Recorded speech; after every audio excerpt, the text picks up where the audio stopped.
Chapter 806. The latest chapter of this book is not finished yet.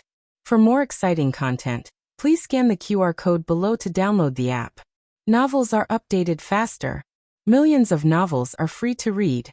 Novels with content that can't be found on the internet are all here. This was obviously not the Shirtion in his memory. What happened to Shirtion? Why did he seem to be a different person? Also, the way Shirtion looked at him was also very strange, as if he didn't recognize him at all.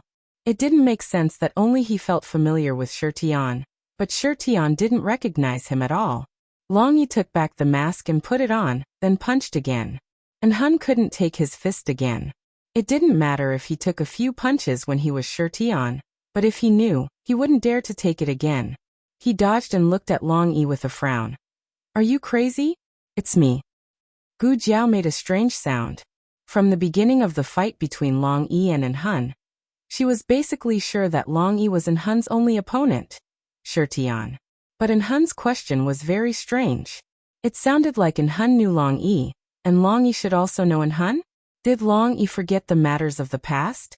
So he didn't recognize Hun. Gu Jiao sized up Hun, who specialized in defense, and muttered, "Hun, this guy's morale is very low. It seems that he suffered a lot of beatings from Shirtion in the past." After Hun found out that the opponent was Shirtion, he indeed panicked for a moment. This was a fear hidden in his bones. If he hadn't been beaten 100 times, he wouldn't be able to have this reaction. But there was also a saying in the world, "Now is not the same as before." Shirtion wasn't the Shirtion of 20 years ago, and Hun was also no longer the Hun of 20 years ago. In these 20 years, Hun didn't relax for a moment. On the other hand, Shirtion seemed to have forgotten his previous techniques. His killing intent was greatly reduced, and his strength was also a lot weaker. As this thought flashed, Hun gradually calmed down. Just now, he didn't kill him out of curiosity, and then he was afraid of himself, so he restrained his hands and feet. Now that he thought it through, Shirtion wasn't so scary anymore. No matter what happened to Shirtion, the current Shirtion was no longer his opponent. Hun landed on the roof of a house and coldly looked at Long Yi, who was in the alley. "This is not the duel I wanted. Defeating the current you won't make me happy, but since you insist on protecting that brat and becoming my enemy, then don't blame me for taking advantage of your precarious situation. Die, Heaven Splitter." "Sky Splitter?" Long Yi's brain suddenly buzzed. Confusion appeared in his eyes for a moment. "Long Yi, be careful," Gu Jiao reminded him. Unfortunately, it was too late. Hun's palm landed solidly on Long Yi's chest. Long Yi was sent flying, and as if thrown sandbag, he heavily fell on the ground, then slid all the way to the corner of the wall, and collided with the ice-cold and hard wall, making a hole in the wall. Hun flew up and arrived in front of Long Yi. He stretched out his hand and pulled Long Yi out from the hole, and kicked him to the ground. "Shirtion, without the slaughter chi, you are really weak." After he finished speaking, he kicked Long Yi again. Long Yi looked at the sky in a daze and didn't dodge. "Gu Jiao." Oh no, Long Yi heard Shirtion's name and crashed. Gu Jiao took out a small mechanical box made by Gu Xiaoshun from her bosom, and threw it towards Hun. Gu Xiaoshun's talent was not bad. Although this mechanical box was not as powerful as the one made by Master Lu, it still grazed Hun's neck. A string of blood splattered out, and a dense smell of blood filled Hun's entire nose. He put down his foot that was about to step on Long Yi, and coldly turned around and looked at Gu Jiao. "Brat, since you are in a hurry to die, I will help you." Gu Jiao looked at Hun, who suddenly became serious, and blankly blinked her eyes. "No need." Hun pushed his qinggong to the extreme, and his black robe fluttered in the night wind. He tiptoed, and just as he was about to pass by Long Yi's sword and scabbard, a terrifying aura suddenly approached him from behind. His eyebrows jumped, and subconsciously turned his head. He saw that Long Yi, who should have been beaten by him without any strength to fight back, actually stood up and scathed. Long Yi's speed was so fast that only an afterimage could be seen. In a blink of an eye, Long Yi had already passed Hun, and arrived in front of Gu Jiao. Those who cross this boundary die. Long Yi grabbed Hun's neck, lifted him up high, and mercilessly threw him to the ground. Hun didn't know how many bones were broken, and his internal organs were also injured. He spat out a mouthful of blood on the spot. This was impossible. Impossible. He obviously didn't have Shirtian's killing intent, so why was he still not his opponent? He forgot his killing instinct, but he had the power to protect. The reunion 20 years later ended with Hun's crushing defeat, but it was not that easy for Long Yi to kill Hun. The one who could kill Hun was Shirtian, who only had killing instinct. Because only in front of Shirtian, he had a fatal weakness. Shirtian, I lost today, but I won't always lose to you. See you later. Hun covered his painful chest and threw a black fire pearl at Long Yi. Using the dense fog after the explosion, he used Qinggong to escape. Gu Jiao touched her chin. So this guy also has a black fire pearl on him. No wonder he knew to avoid it.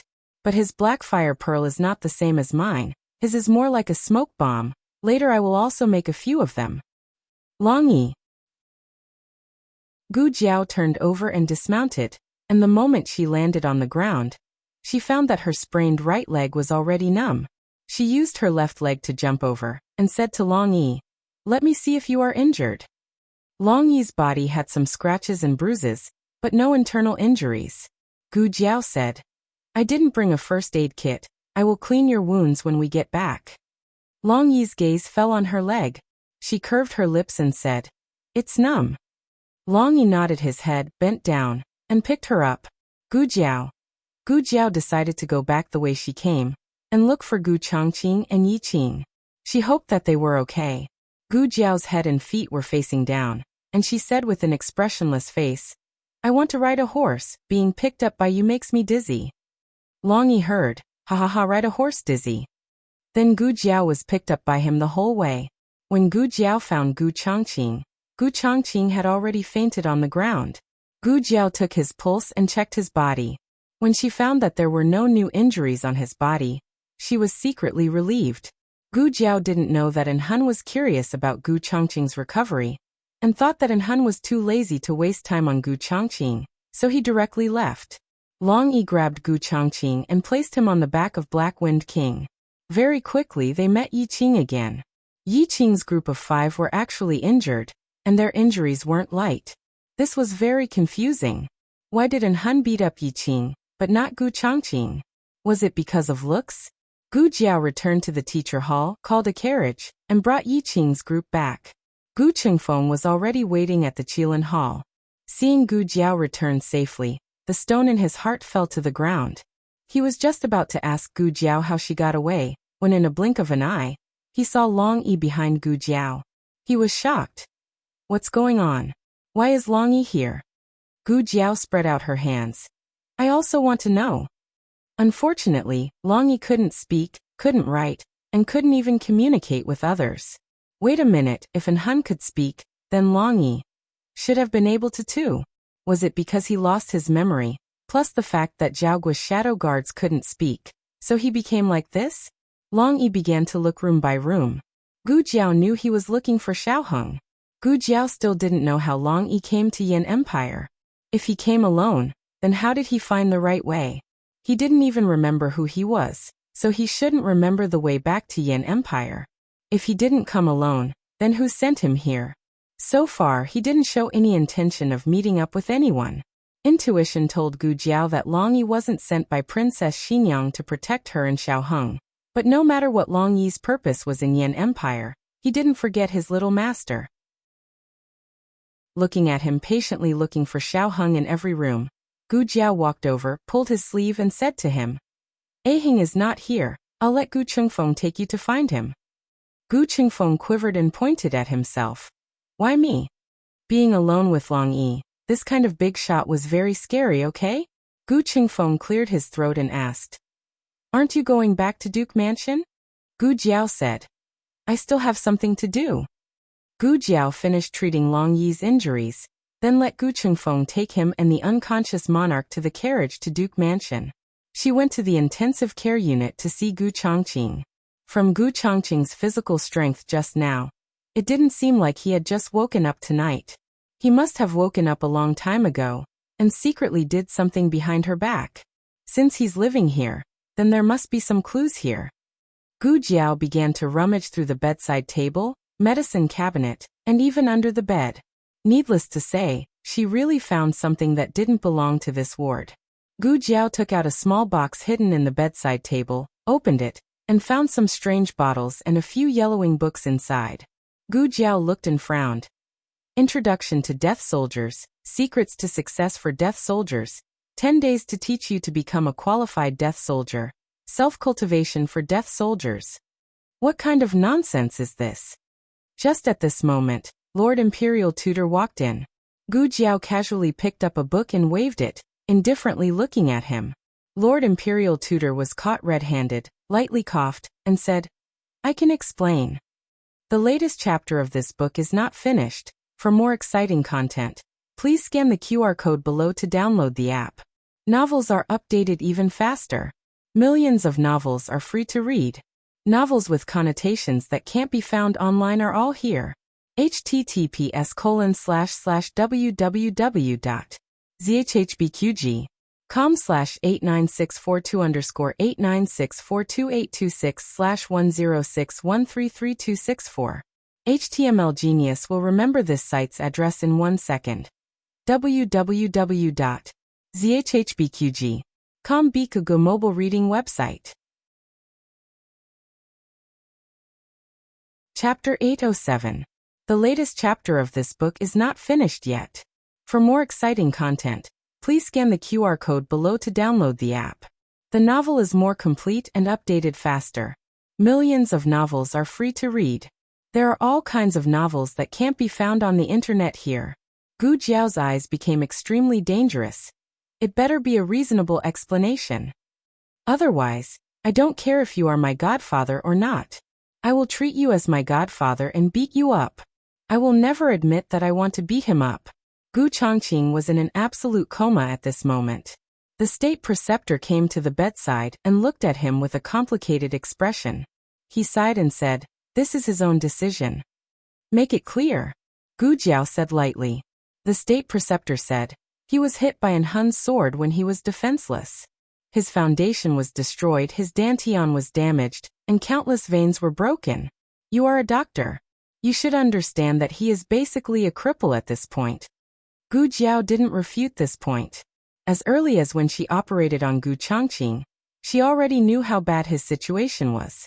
Otherwise, when the state preceptor asked her what if Gu Chongqing became a cripple, her answer was, "I will take care of him instead of I will cure him."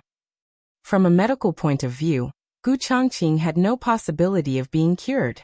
Gu Jiao asked, "So you turned him into a man of sacrifice?" The state preceptor sighed helplessly. "I said that this is his own choice. I just provided him with a plan. It is up to him whether he accepts it or not." Gu Jiao remembered the conversation that happened in this intensive care unit. She asked, "He was already awake at that time, right? You deliberately asked me in front of him. What if he becomes a cripple? What will I do?" "You wanted him to hear my answer, to move him, and to make him more determined not to be a burden to me." The state preceptor opened his mouth, but didn't refute. Gu Jiao's cold eyes fell on the state preceptor's face, which was full of vicissitudes of life. "You still have the nerve to say that this is his own choice?" The state preceptor blocked his mouth with his fist. "Ahem. All right, I admit that I did use some underhanded means, but," Gu Jiao said, "you'd better not say it's for my own good, or I'll kill you right now." The state preceptor looked at her with a face full of shock and confusion, as if to say, "Is she really that daring?" He even dared to kill the state preceptor? "Forget it, I've spoiled her." A certain imperial preceptor muttered. "What are you mumbling about?" Gu Jiao didn't hear him clearly. The state preceptor said earnestly, "I'm saying that this is the only way for him to return to normal. Although it might not succeed, it's better than turning him into a cripple. With his pride, becoming a cripple is more terrible than letting him die." Gu Jiao thought of the dream she had in Zhao country. During the battle at the border, the remnants of the previous dynasty had colluded with the Qin country's army and turned Gu Chongqing into a cripple, making him wish he was dead for the rest of his life. The state preceptor continued, "So I told him that if he doesn't want to become a cripple, there's only one way. With the help of medicine, he can become a death warrior. Death warriors are originally established after death. There's a similar precedent in the State Preceptor Hall, but the premise is to take a poison that has no antidote. Gu Jiao paused. Is it the poison that fifth grandfather Han was poisoned with? The State Preceptor nodded. That's right. That kind of poison has a 90% chance of death. If he survives it, he will have the qualification to become a death warrior. Shi Tian and An Han also became death warriors because they were poisoned with this kind of poison. The probability of surviving after being poisoned with this kind of poison was not high, and those who survived all became death warriors except for fifth grandfather Han. Whether being poisoned and becoming a death warrior was inevitable, no one knew the answer until now. However, although fifth grandfather Han didn't become a death warrior, he had progeria. It seemed that the aftereffects of this kind of poison were indeed quite severe. The State Preceptor said, that kind of poison is very strange. Most people can't survive it, and once they do, they will become abnormally strong. I call it screening. Gu Jiao frowned slightly. Screening? The State Preceptor took a deep look at Gu Jiao and said, it's a kind of survival of the fittest in genes. Gu Jiao was thinking with her eyes down.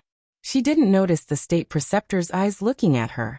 When she raised her eyes to look at the State Preceptor, there was no emotion in the State Preceptor's eyes. Where does this poison come from? She asked. The State Preceptor said, it's the juice from the roots of a kind of purple grass, but it's very difficult to find that kind of purple grass now. It's a pity. If there is, maybe I can bring it back to study. Gu Jiao said again. Then where did the poison you gave to Gu Changqing come from? The State Preceptor said helplessly, there's only one bottle left, and I gave it all to him. Gu Jiao asked another question in the bottom of her heart. But why didn't I feel the aura of a death warrior on him? The State Preceptor said, because he didn't become a death warrior. Gu Jiao asked puzzledly, what do you mean? The State Preceptor smiled politely. After I gave him the medicine, I found that it had expired. Gu Jiao, so now the State Preceptor continued to smile awkwardly and politely. He thought he was a death warrior. Gu Jiao again. To be honest, the State Preceptor didn't expect this situation. He found that the medicine had expired the next day, and hurried to see Gu Changqing's situation.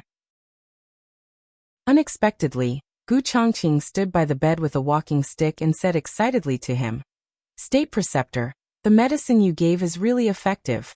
I can stand up. The State Preceptor's expression at that time was unprecedented. Gu Changqing wondered. But why? I don't feel the pain you mentioned. The State Preceptor mentioned to Gu Changqing that the process of decocting this kind of poison was no different from dying once. Then the State Preceptor decisively stopped him from taking the painkillers. After 3 days of living hell, Gu Changqing became more and more convinced that he had survived the poison.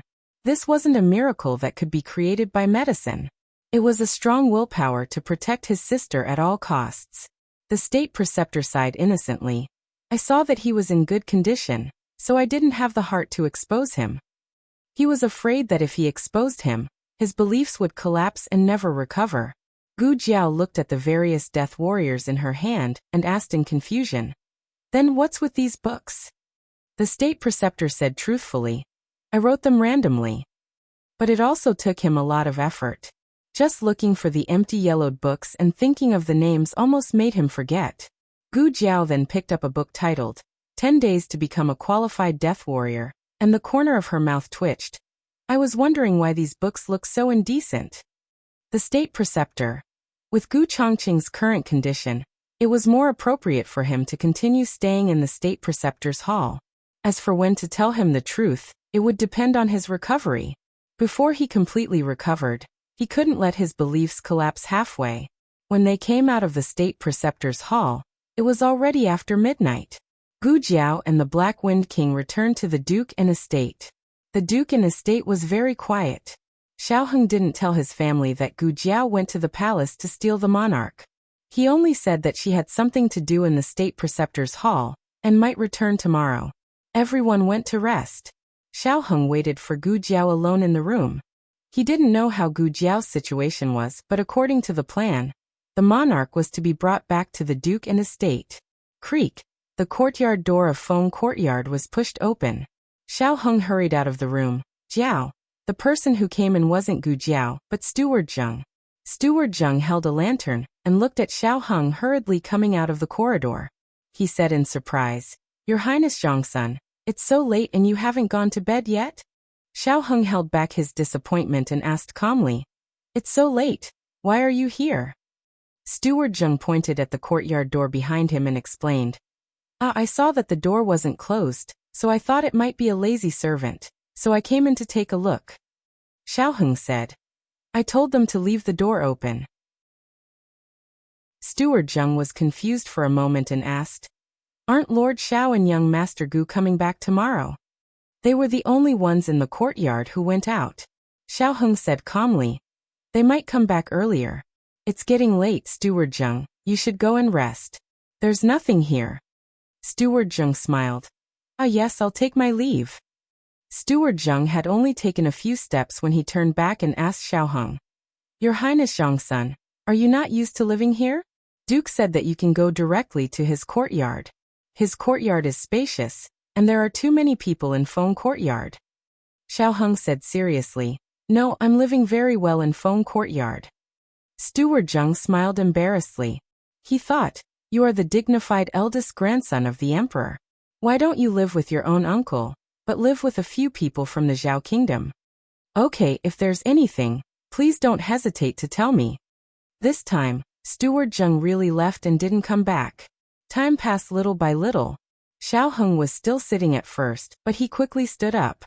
He looked at the window for a while, and then walked around the room for a while. Finally, when he was about to enter the palace to inquire about the news, there was movement outside the courtyard again. Xiao Heng didn't wait for someone to open the door. He walked out in large strides and opened the courtyard door. Soon after, he saw Long Yi standing at the door. The latest chapter of this book is not finished.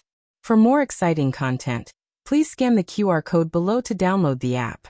Novels are updated at a faster rate. Millions of novels are free to read. Novels with connotations that can't be found on the internet are all available here.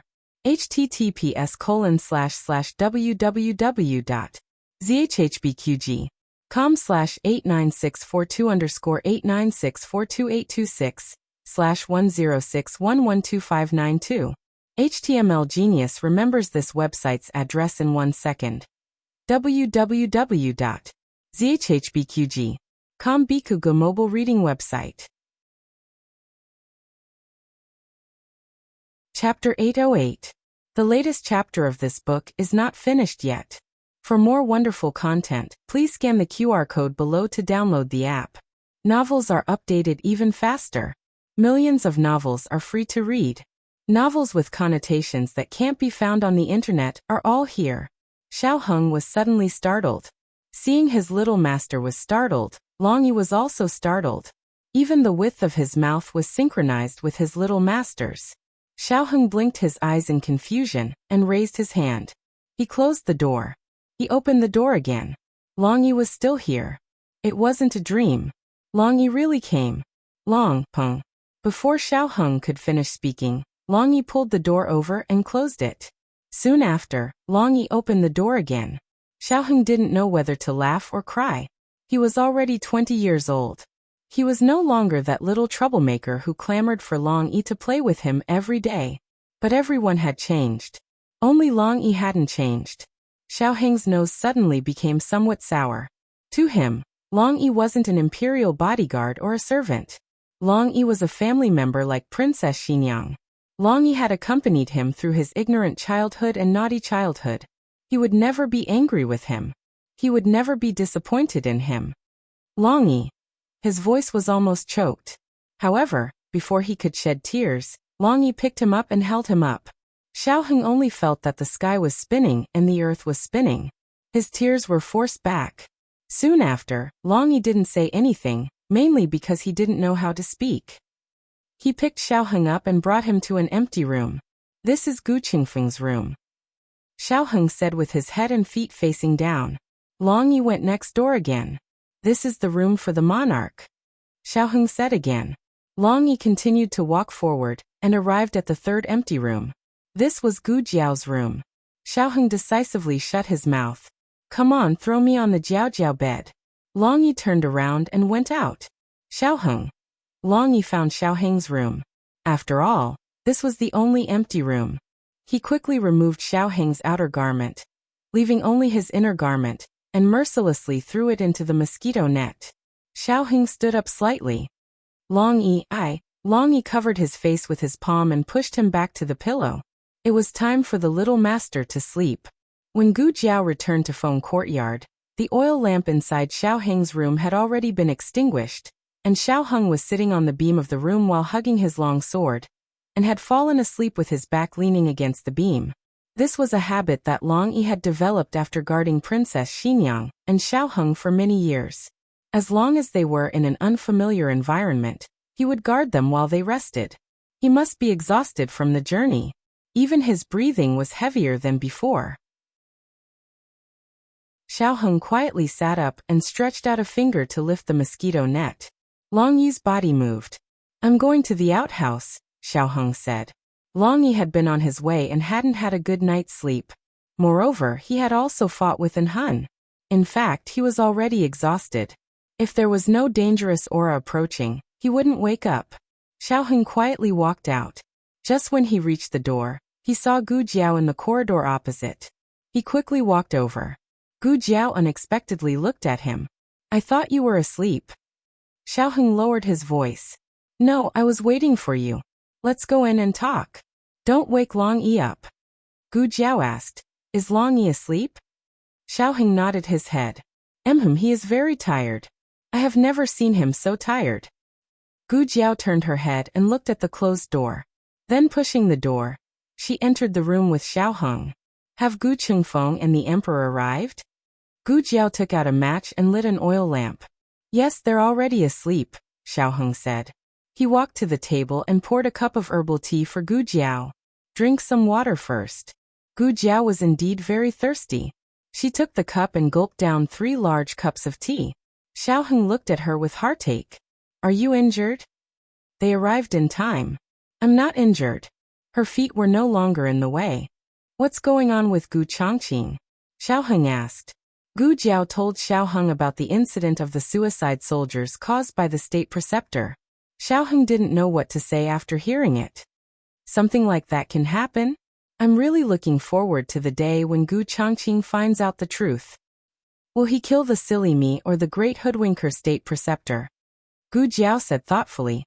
"I have a question. Our actions were very secretive, so how did the state preceptor know that we were going to the palace to assassinate the emperor?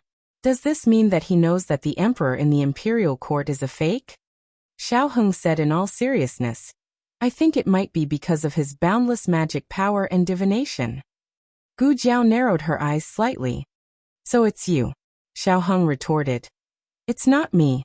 Gu Jiao laughed. Xiaoheng peeled an orange for Gu Jiao. "Eat the orange, eat the orange."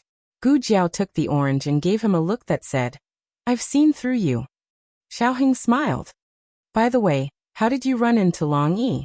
"We just ran into each other." Gu Jiao briefly recounted how Long Yi arrived in time and beat up An Hun. She also mentioned 2 key points. First, Long Yi was Shirtian. It was confirmed. Second, Long Yi and An Hun were old acquaintances. Unfortunately, Long Yi had lost his memory and couldn't remember anything.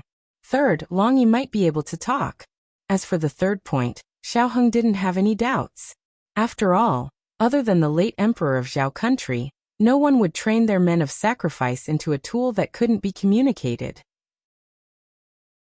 As for the second point, I can answer you.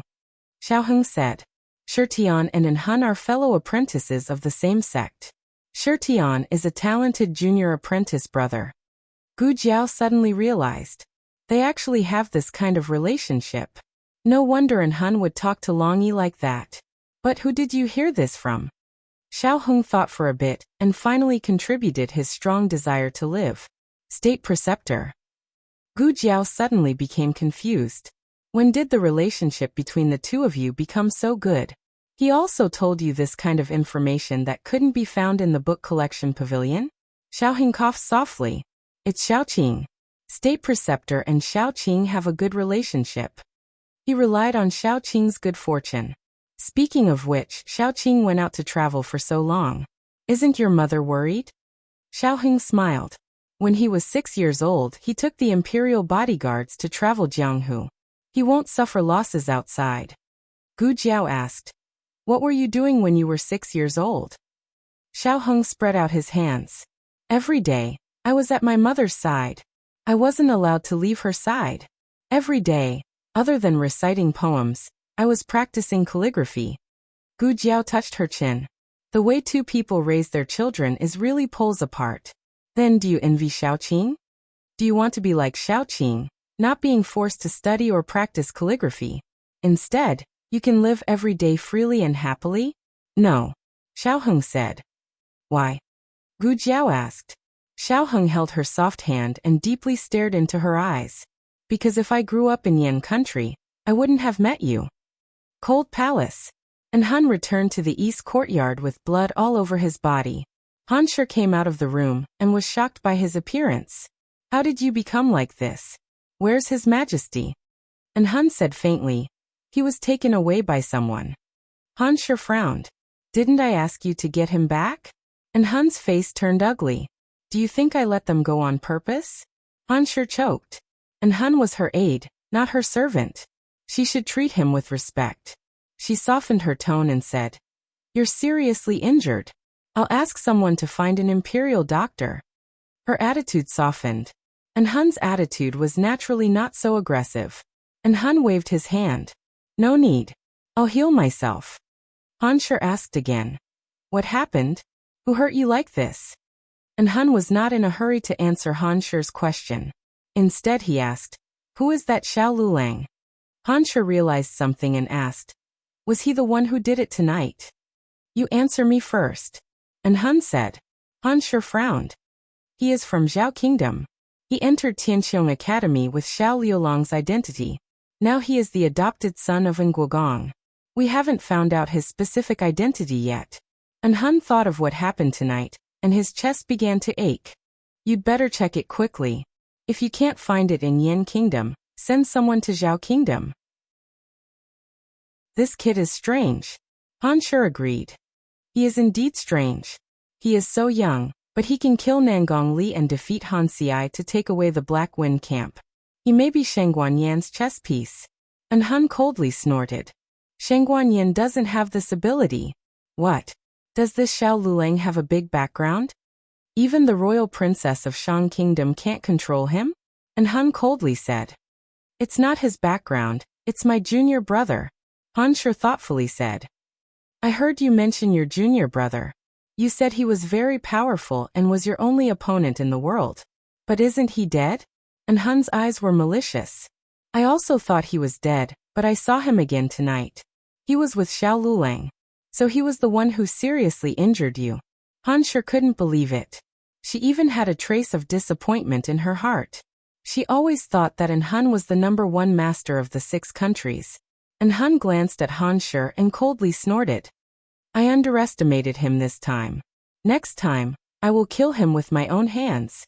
Junior brother, oh junior brother, do you know that you went to Zhao Kingdom with a mission? Not only did you not complete the mission, you even forgot who you are. Since that's the case, don't blame me for cleaning up the sect for my master. Digression, it's the end of the month. The latest chapter of this book is not finished yet. For more exciting content, please scan the QR code below to download the app. Novels are updated faster. Millions of novels are free to read. Novels with content that can't be found on the internet are available here.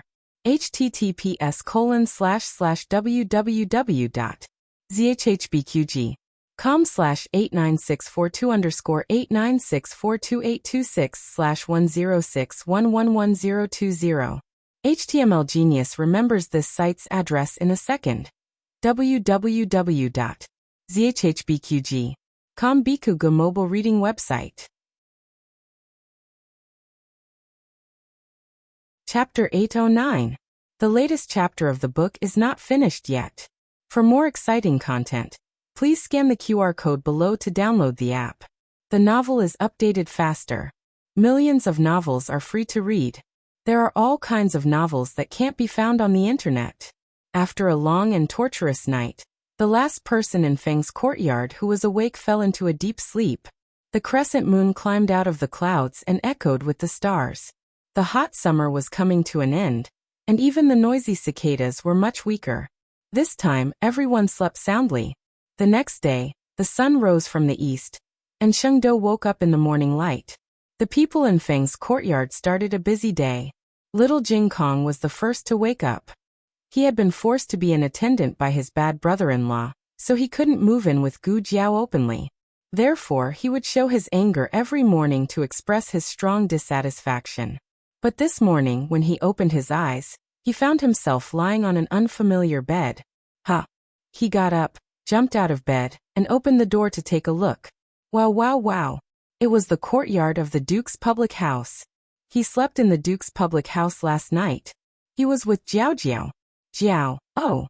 The little guy rushed to Gu Jiao, but before he could break into Gu Jiao's room, he was carried away by a tall figure. On the other side, the king was also slowly waking up. There was still a little bit of the softening powder in his body, so his whole body was still sore and weak.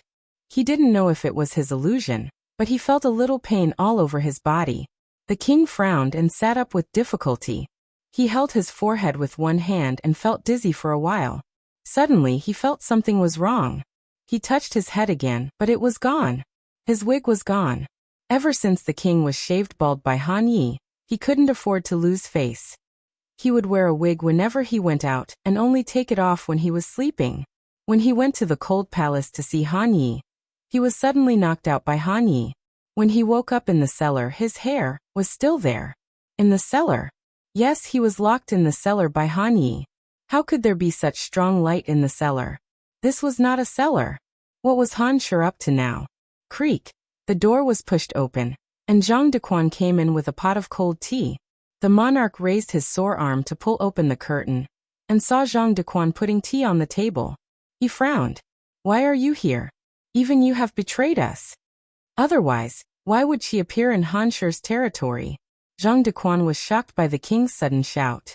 If not for his many years of experience as a eunuch, the teapot in his hand would have flown out of his hands. He calmed himself down and came to the bedside. He bowed to the king and said happily, Your Majesty, you're awake? Where's that vicious woman from the Han family? The monarch asked coldly. Zhang Dequan was stunned. He thought that the monarch was asking about Han Shi's whereabouts and fate. He quickly replied, Han Shi is in the cold palace. Isn't it just cold here? The monarch was halfway through his sentence when he suddenly realized what Zhang Dequan meant. He frowned. Where is this? Zhang Dequan replied, Your Majesty, this is the house of Duke. Seeing the monarch's confused expression, Zhang Dequan reported to the monarch how he had escaped from the palace and came to the house of Duke to ask Sir Shao for help. This time, it's all thanks to His Highness Zhongsun and Sir Shao. They thought of a way to save Your Majesty from the cold palace. The monarch was shocked. He did not expect that the people who had saved him from the tiger's den would be the weakest imperial grandson and Xiao Lulang, whom he disliked the most. It seemed that the saying was true. One could not judge a book by its cover. The monarch asked, Where are they? Zhang Dequan replied, They are also living in this courtyard. Last night, they were tossing and turning all night. They are probably exhausted and have not gotten up yet. Do you want this servant to call them? The monarch waved his hand. Forget it. Let them sleep. Zhang Dequan smiled. Yes. Help me up and help me change. Yes, Your Majesty. Zhang Dequan helped the monarch off the bed. The monarch covered his dragon's head and frowned strangely. Why did his dragon's head hurt so much? Did someone kick it? On second thought, it was impossible. He was the monarch of a country, the current emperor. Who dared to kick his butt? Hiss. It really hurt. The monarch's hair was lost when he escaped last night. As for whether it was lost when he went through the dog hole, or when Gu Qingfeng carried him back to the state preceptor's hall, no one remembered. He had spares, but unfortunately, they were all in the palace. He could only ask Zhang Dequan to find a bamboo hat. As soon as the monarch put on the bamboo hat, Nguogong came in a wheelchair. Zhang Dequan glanced into the courtyard and said, Your Majesty, it's Nguogong. He came to greet me so early. All right, let him in. Although the monarch had always been at odds with Nguogong, he would give him a chance to perform meritorious deeds for the sake of Nguogong's loyalty this time. Unexpectedly, when Zhang Dequan opened the door with a smile, Nguogong's wheelchair went straight through the door. The monarch was speechless. Zhang Dequan was speechless. Nguogong came to have breakfast with Gu Jiao, but found that Gu Jiao did not wake up. He asked the servant to push the wheelchair back, and he would come back later. Zhang Dequan saw Nguogong's wheelchair turn back and said to the monarch, "He's coming." Nguogong must have come to the wrong room. The monarch straightened his face and tried not to let the bamboo hat affect his kingly aura. Then he saw Nguogong's wheelchair go through his door again. The monarch looked at Zhang Dequan angrily. Zhang Dequan smiled embarrassedly. If it was only Nguogong, it would be fine. However, the people in the courtyard woke up one after another, but no one came to greet the monarch. The monarch's face became very ugly. Zhang Dequan smiled embarrassedly and said, "You are traveling incognito. They don't know that you have moved in. They don't know you." As soon as he said that, Empress Dowager Zhuang, who was sitting under the crabapple tree and eating melon seeds, glanced at the monarch in the room and asked the maid beside her, "Hey, does the monarch of Great Yin have no hair? Why is he wearing a bamboo hat in the room?" The monarch clenched his fists. "Zhang Dequan, I want to kill you." Aunt and the others learned about what happened last night from Gu Chengfeng when they were eating in the central room this morning. Everyone was very calm. Empress Dowager Zhuang. Men are all big pig trotters. Old Chancellor.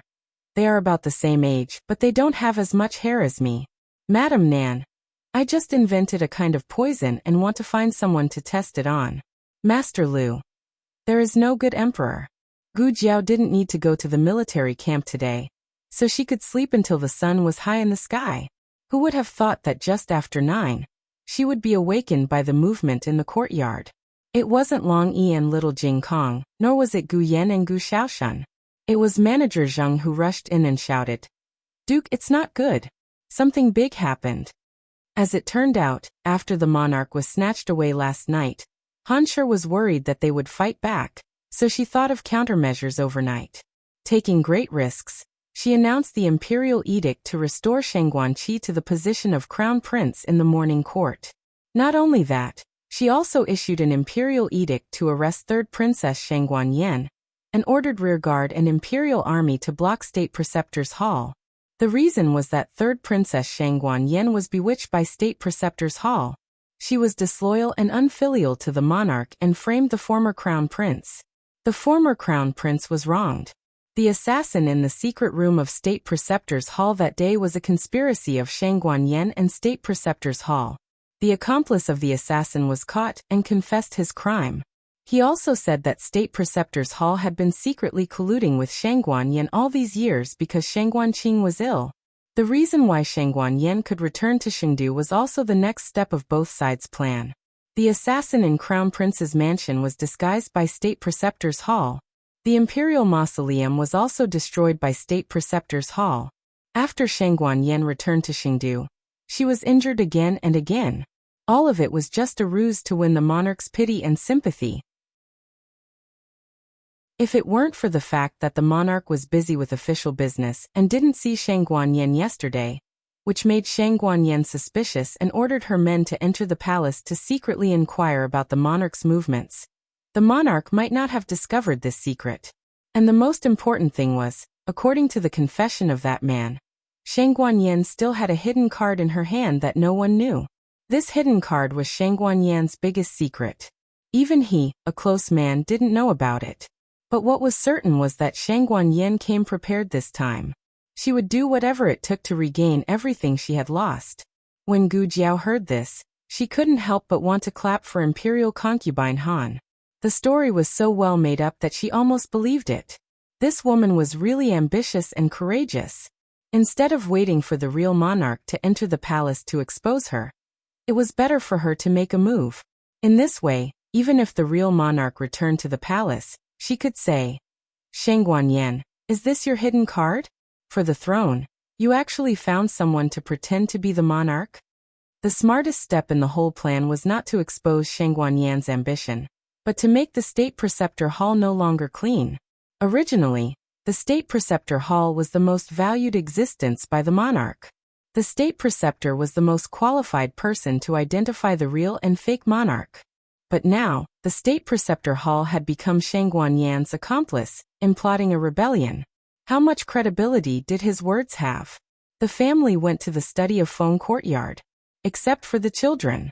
Gu Yan and Gu Xiaoshan were classified as children. Gu Yan's face was dark as he returned to his room with Gu Xiaoshan. As soon as Steward Zheng left, the two of them leaned against the wall.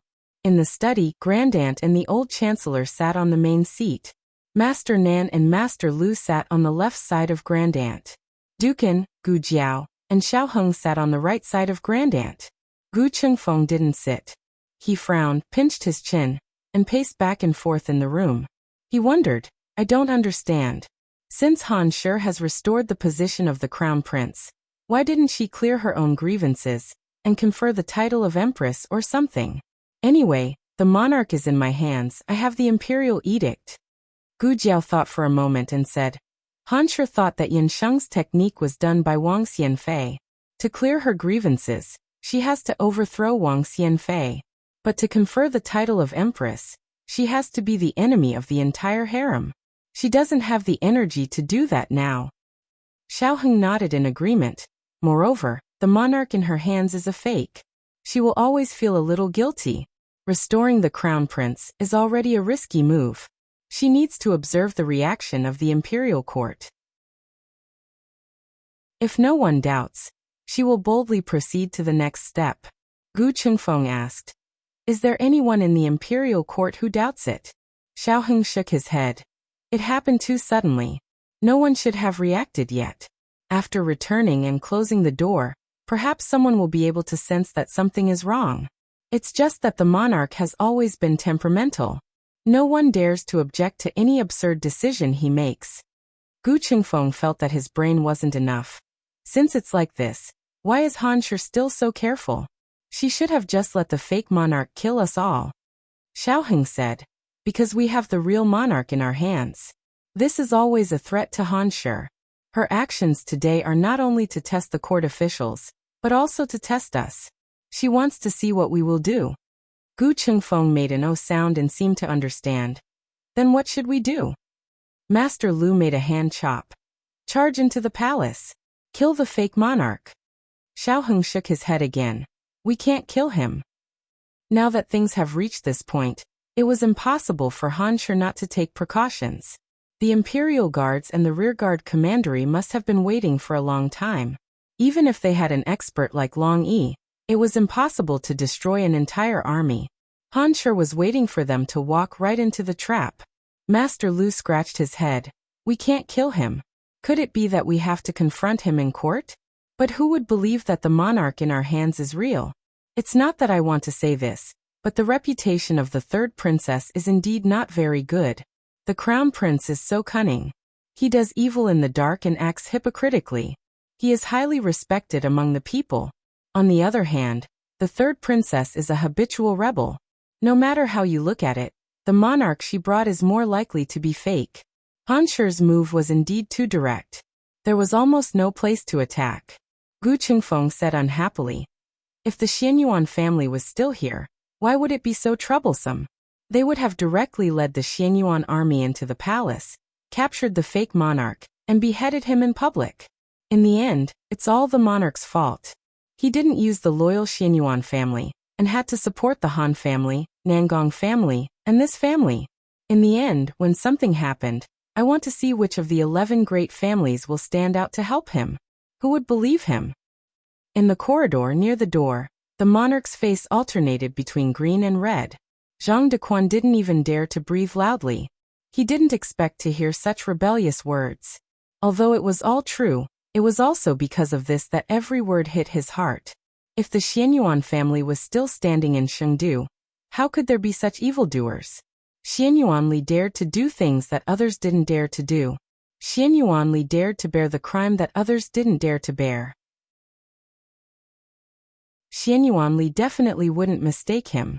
As long as he said something, Xianyuan Li would believe him. In the end, he had destroyed his most solid shield. Your Majesty. Zhang Dequan opened his mouth and called out softly, but he didn't know how to comfort His Majesty. The monarch didn't say a word. He slowly turned around and silently returned to his room. Zhang Dequan looked at the monarch's back. When he was betrayed by his own flesh and blood, His Majesty had never been so dispirited. But when he remembered the Xianyuan family, His Majesty seemed to have changed a lot. The only Xianyuan family that could protect you was killed by you. Your Majesty, do you regret it? In the study, Gu Qingfeng was still passionately scolding the Yan monarch for being blind and suffering the consequences of his own actions. Grand Aunt nibbled on a melon seed and said faintly, "Okay, he's gone. Stop talking, it's so noisy." Gone. Gu Qingfeng sat down on the stool and let out a long sigh. Talking so much, I'm so tired. Digression, it's the last day of the month, don't waste the monthly ticket. The latest chapter of this book isn't finished yet. For more exciting content, please scan the QR code below to download the app. Novels are updated even faster. Millions of novels are free to read. Novels with connotations that can't be found online are all available here. https://www.zhbqg.com/89642_8964286/1060890551. HTML Genius remembers the website address in 1 second. www.zhbqg.com Bikugo mobile reading website. Chapter 810. The latest chapter of this book is not finished yet. For more exciting content, please scan the QR code below to download the app. Novels are updated faster. Millions of novels are free to read. Novels with connotations that can't be found on the internet are all available here. Although it was deliberately said to the Emperor of Yan Dynasty, the content of the matter was all true. The fake emperor did issue an imperial edict to restore the crown prince, and did indeed seal the State Preceptor Hall. He wanted to investigate the State Preceptor Hall and Shangguan Yan, who was recuperating in the State Preceptor Hall. However, because of the character setting, they couldn't break too much. They couldn't exceed the limit of how they dealt with the crown prince before. Shangguan Yan was not in danger for the time being, but her personal freedom was restricted. But the imperial palace was tightly protected. They couldn't assassinate the fake emperor, nor could they lead any army to clean up the emperor's side. These were all facts. Gu Qingfeng poured himself a cup of tea, gulped down a few mouthfuls, and said, "Then what should we do next? The crown prince has been restored. This fake emperor will definitely do more evil things." "Wait first," Grand Aunt said while eating melon seeds. Gu Qingfeng was stunned. Still wait." Grand Aunt glanced at the opposite house and casually said, "Let him regret for a few more days." When such a thing happened, the most anxious one was not them, but the Emperor of Yan Dynasty. They must make him deeply aware of the mistakes he made in the past, and taste the bitter fruit he planted. In addition, there was another important reason for doing this. The Han family made such a big move in order to force them and the Emperor to make a move. But if they didn't make a move, the Han family would not be able to understand their thoughts. The unknown was the most terrible thing. The more they didn't make a move, the more the Han family would suspect that they were brewing a bigger revenge. Before they figured out their trump card, the Han family would not blindly launch a second attack. For them, this could be regarded as a chance to breathe and plan again. "By the way, will the young royal princess be okay?" Gu Qingfeng asked. Gu Jiao shook her head. "She will be fine. The emperor loves the young royal princess the most. No matter what the purpose is, the fake emperor will not do anything bad to the young royal princess." Imperial Palace. Lingbo Academy had 2 days off. The young royal princess obediently stayed in the palace for these 2 days. The people in the palace had changed a lot, but the maidservants and wet nurses by her side had not been changed. She had just eaten lunch, and the wet nurse had gone to prepare her clothes for the new season. Children grew quickly, and last year's clothes could no longer be worn. "Nanny!" The young princess appeared at the door, hugging a small pillow. The wet nurse smiled. "Young princess, why are you here? Didn't you go to take a nap?" The young princess walked in while panting. She hugged a small pillow and looked at her. Can I sleep here? The wet nurse was stunned for a moment before she smiled and said, That's fine, but why does the young princess want to sleep here? The young princess clumsily climbed onto the bed and placed her small pillow next to the wet nurse's pillow. She lowered her small head and said, I don't want to sleep with Uncle. He's a bad person. The wet nurse jumped in fright and hastily walked to the door. She looked outside and closed the door. She returned to the bedside and sat down. She said in a low voice, Xiao Junju, you can't speak carelessly like that. His Majesty loves you the most. You can't say that about His Majesty. The young princess said, He's not my uncle. The wet nurse's face turned pale. Princess. The young princess was sleepy. She laid her small body on the pillow and fell asleep. The wet nurse looked at the sleeping figure of the young princess and broke out in cold sweat. She covered the young princess with a thin blanket and walked out of the room quietly. Chief Steward Yu had been waiting outside for a long time. She was not surprised. She calmly bowed and said, Eunuch Yu. Chief Steward Yu asked indifferently, What did the young princess say? The wet nurse respectfully replied, The young princess said that she doesn't want to sleep with His Majesty. His Majesty is a bad person. She also said that His Majesty is not her uncle. Chief Steward Yu smiled brightly. What do you think? The wet nurse smiled and said, I think His Majesty has been busy with official business recently and neglected her. When a child's temper flares up, she doesn't even recognize her parents, let alone her uncle. Speaking of which, the young princess has been spoiled by His Majesty. Other children wouldn't dare to be angry with His Majesty. Chief Steward Yu smiled with satisfaction. It's good that Lu Mama understands. The wet nurse said, Eunuch Yu, please don't worry. I am loyal to you. Chief Steward Yu said, Zhang Dequan has no ability. He can't even give you a decent official position. I am different. You can work under me with peace of mind. In the future, you will benefit a lot. The wet nurse bowed gratefully and said, This servant will remember this. Eunuch Yu, the young princess has a bad temper.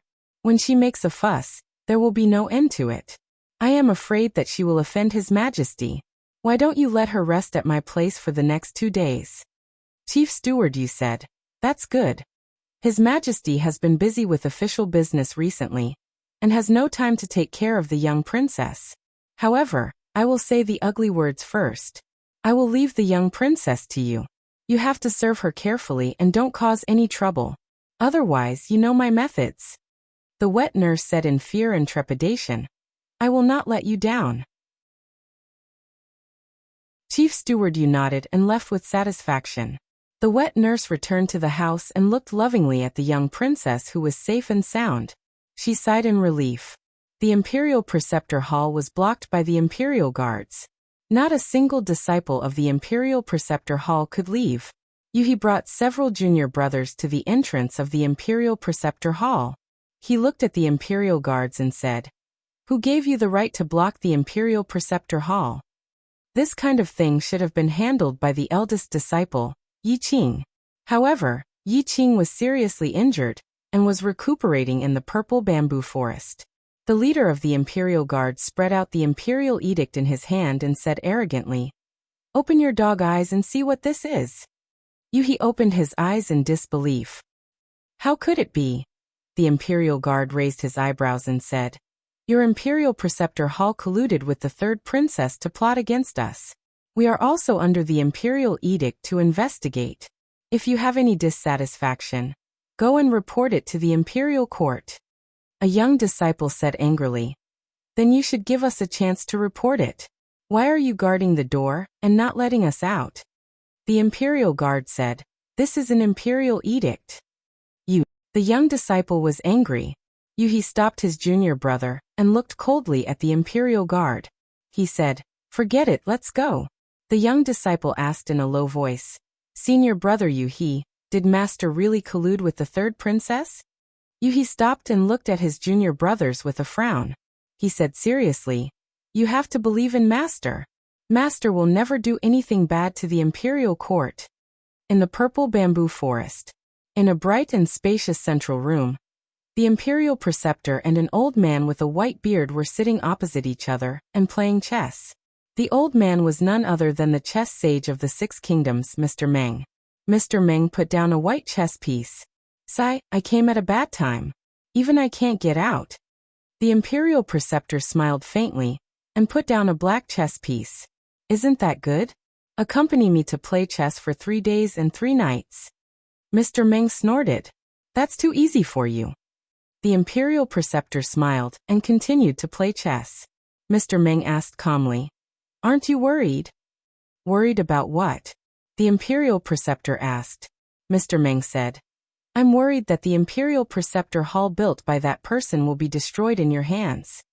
The Imperial Preceptor's hand that was holding the chess piece paused. After a long time he put down a chess piece. No, even if the Great Yen is destroyed, the Imperial Preceptor hall will not be destroyed. At dusk little Jing Kong, who had been playing outside with Long Yi for a whole day, finally came back sweating. Gu Jiao was collecting medicinal herbs in the courtyard. He plunged into the bosom of Gu Jiao and said, Jiao Jiao, I'm so tired. Gu Jiao took a towel and wiped the sweat on his forehead. Then do you want to go out with Long Yi next time? Little Jing Kong. Yes. Gu Jiao found it funny. Little Jing Kong raised his little chin and proudly exposed his little neck. And here. Gu Jiao wiped his little neck. Thinking of something, little Jing Kong asked, But Jiao Jiao, why is Long Yi in a daze? Gu Jiao was slightly surprised. Little Jing Kong raised his hand and pointed at the roof. Gu Jiao looked over and saw Long Yi sitting cross-legged on the eaves against the twilight. His black hair was gently blown by the evening breeze, and his tall figure was illuminated by the setting sun, making him look lonely. He was holding that black jade thumb ring in his hand. Gu Jiao understood that he was thinking about who she was. In the dead of night, 1, 2, 3 heads popped out from the alley diagonally opposite the Crown Prince mansion. The head at the bottom belonged to Gu Chengfeng. The head at the top belonged to Long Yi. Gu Jiao opened her eyes wide and looked at the imperial guards surrounding the Crown Prince mansion. She blinked and said, Oh, so many people. Gu Chengfeng had a headache. Are you sure we can catch the Crown Prince under the eyes of so many imperial guards?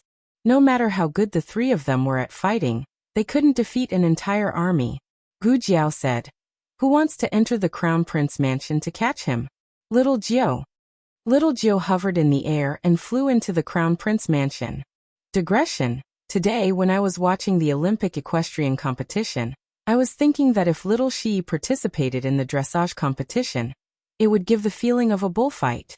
The latest chapter of this book is not finished yet. For more wonderful content, please scan the QR code below to download the app.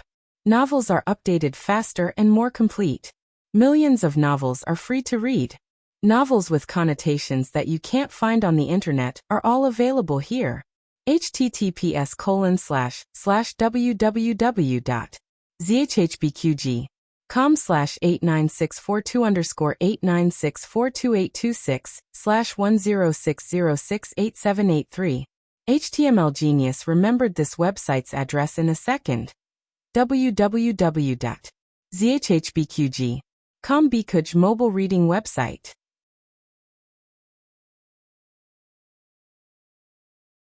Chapter 811. The latest chapter of this book is not finished yet. For more wonderful content, please scan the QR code below to download the app. The novel is more complete and updated faster. Millions of novels are free to read. The novels that can't be found on the internet are all available here. At this time, the people in the Crown Prince's mansion went to bed one after another. Crown Prince Shengguanqi was too excited to sleep and went to the study room. He didn't expect that good luck would come so quickly. He said he would turn over. He thought that with Shangguan Yan's interference, he would have to be silent for at least several years before he could make a comeback. Sure enough, the heavens are helping me. The Crown Prince couldn't hide his smile and looked at the people at the door with a bit more pleasure. It's getting late, you should go and rest. The guards cupped their fists. We are not tired. There are so many imperial guards outside, no one will break in. Your Highness is right, but it's better to be safe than sorry. The Crown Prince was so happy that he almost forgot himself. At this time, after listening to the guard's words, his mood calmed down. That's right. At this critical juncture, he had to be even more careful. Your Highness, you should go and rest. Don't you have to go to the morning court tomorrow? Speaking of this, the Crown Prince's smile once again appeared on his lips. That's right, he can go to the morning court again. Those who wanted to see him and the Han family make a fool of themselves were finally shocked. However, he really couldn't sleep at this time. He took out a few books and decided to review the way of governing a country. Suddenly, a big bird landed on his windowsill. The Crown Prince was about to call the guards, but found that the bird was unusually obedient and didn't have any aggressive attitude. Moreover, the bird stretched out a bird's claw with an arrogant expression as if to say, "Welcome." Why do I think a bird has an expression? Am I crazy? The Crown Prince's gaze fell on the bird's claw and unexpectedly saw a note tied to it. Is this a note from the Han family? The Crown Prince muttered and glanced at little Gio. The Han family no longer uses carrier pigeons, but instead uses eagles? The Crown Prince was full of doubts as he tore down the note and saw that it was written in black and white. Come to the cold palace quickly and disguise yourself. Don't let people find out. There was no signature, but the Crown Prince recognized the handwriting. It was clearly his mother's. It's so late. Why did his mother let him disguise himself and go to the cold palace? Did something happen? That's not right. This morning, Lady Mother had sent someone to tell him not to go to the cold palace if there was nothing important.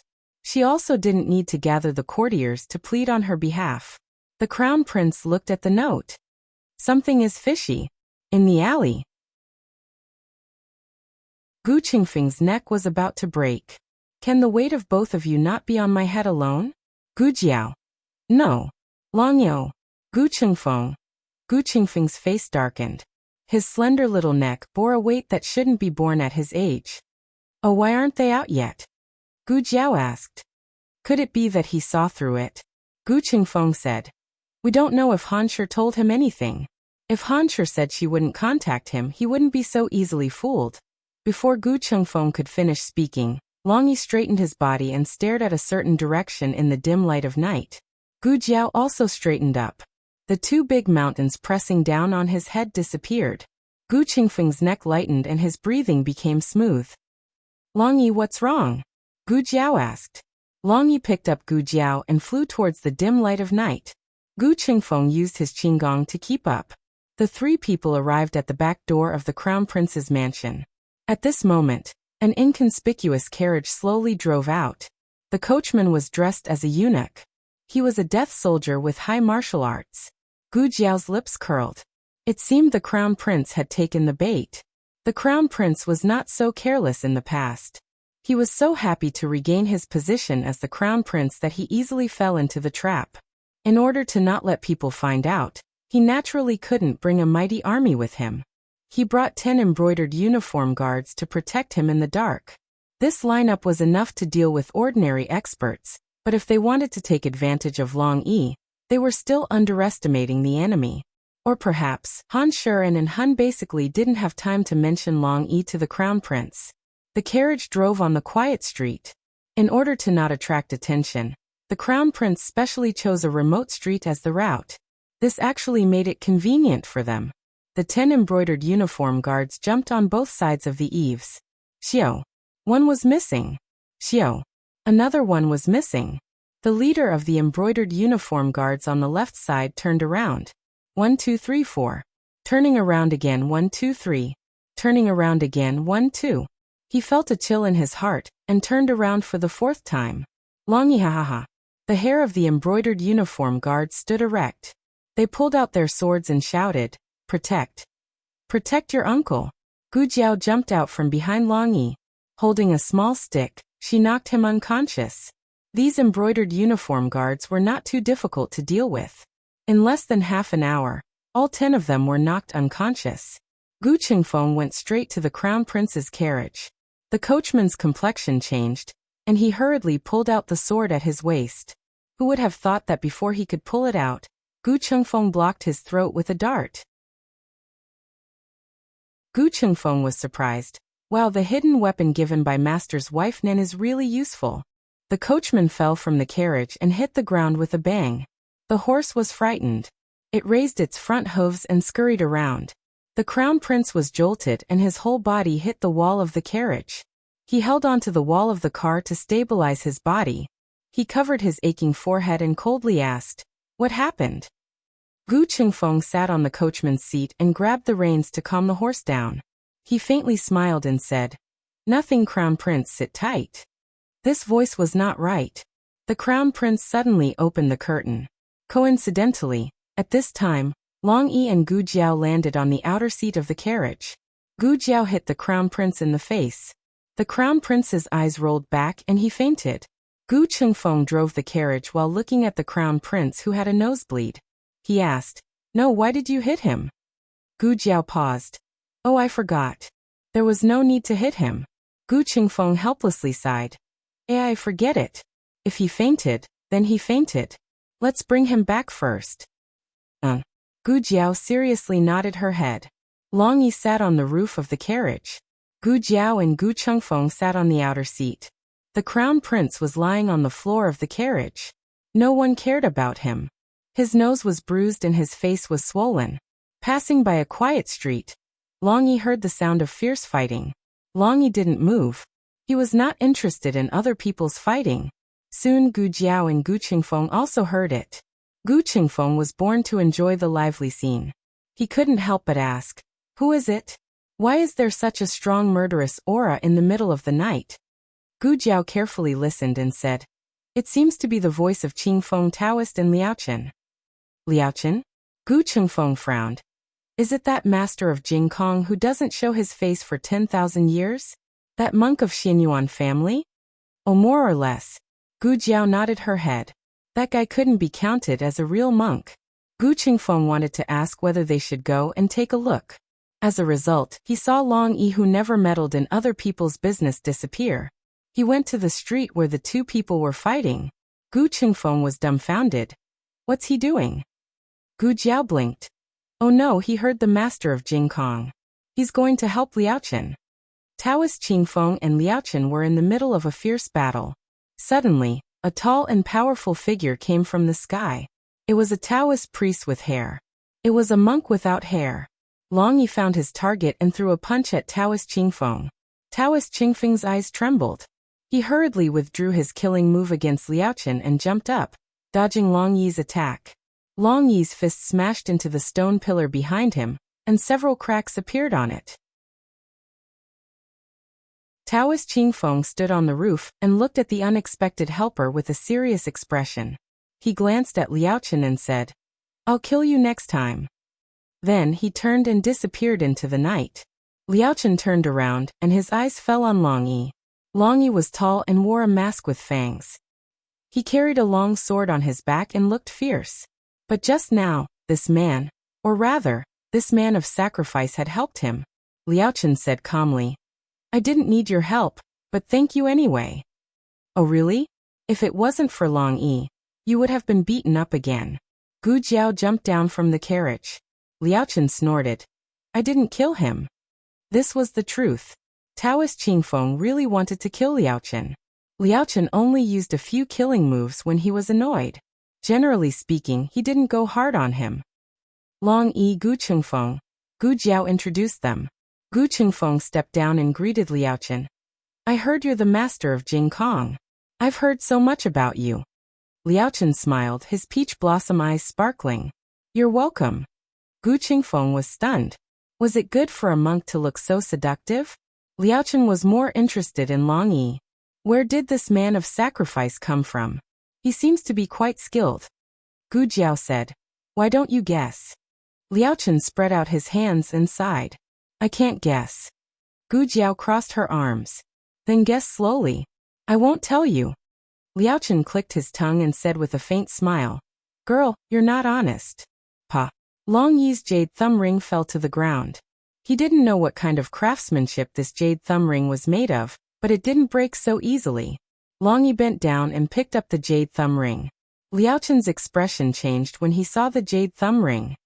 He quickly stepped forward and reached out to grab the jade thumb ring in Long Yi's hand. Long Yi was a person with clear boundaries. Only Princess Xinyang, Xiaoheng, and Gu Jiao could touch his personal things. Now he could barely count them as little Jing Kong. Liao Chen was obviously not in this range.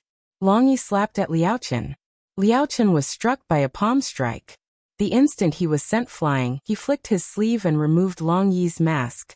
Soon after, Liao Chen saw a face that he would recognize even if it turned into ashes.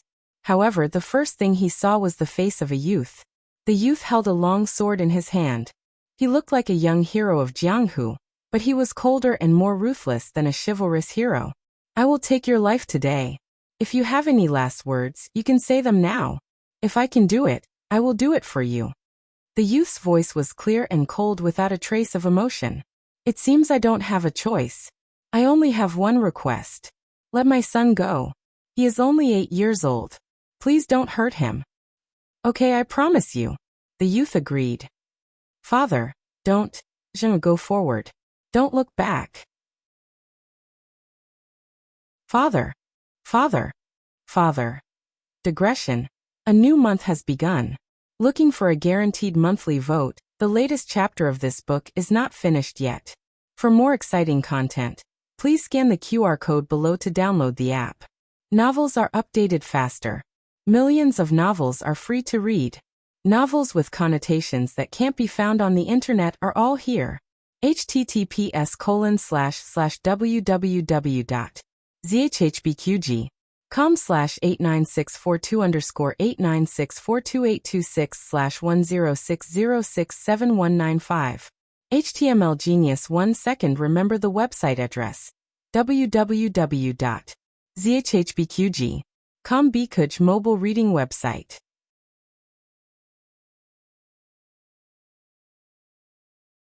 Chapter 812. The latest chapter of this book is not finished yet. For more wonderful content, please scan the QR code below to download the app. Novels are updated even faster. Millions of novels are free to read. Novels with connotations that can't be found on the internet are all here. This sudden unforeseen event made Gu Jiao and Gu Chengfeng both stunned. Gu Chengfeng understood Long Yi's temperament. This guy didn't want strangers to get close to him. If it wasn't Xiao Heng and this little girl, it was best not to provoke him. Was Liao Chen crazy? He actually dared to steal from Long Yi? No. Why did he want to steal from Long Yi? He also took off Long Yi's mask. Long Yi. Gu Chengfeng's gaze involuntarily fell on Long Yi's handsome face. Ah! He was stunned all of a sudden. Did Long Yi look like this? He had always thought that Shadow Guard Long wore a mask because he was ugly, but it turned out that he was handsome. This handsome was too tragic. Long Yi's handsomeness had a trace of Jianghu's chivalrous aura, but it also lacked the worldly aura, and had a trace of an expert's natural airhead. Gu Chengfeng looked at Long Yi and then looked at Liao Chen. He couldn't help but mutter in his heart. What's going on? Do all the experts nowadays rely on their faces? You're making me seem very ordinary. Gu Chengfeng's main point was completely off topic, mainly because he didn't think that the two of them could really fight. Okay, Master of Jing Kong, if you want to see Long Yi's things, you have to. Tell this little girl to go find Long Yi, understand? He used his hand to cover the other side of his mouth and whispered to Liao Chen. I'm telling you, Long Yi is a little stingy. However, Liao Chen's mind had long since stopped hearing anything. His eyes were full of killing intent that even Gu Jiao had never seen before. Even when he was in the brocade guard of the Crown Prince's mansion, he had never been so murderous. Gu Jiao looked at Liao Chen strangely. Liao Chen stood up from the ground and stared straight at Long Yi. At this time, Long Yi had already put on his mask again. But what was the use of this? That face, he had already remembered it. I'm going to kill you. He fiercely stomped his feet and flew up, attacking Long Yi's life gate. Gu Chengfeng's expression. Hey, are you serious? Are you serious?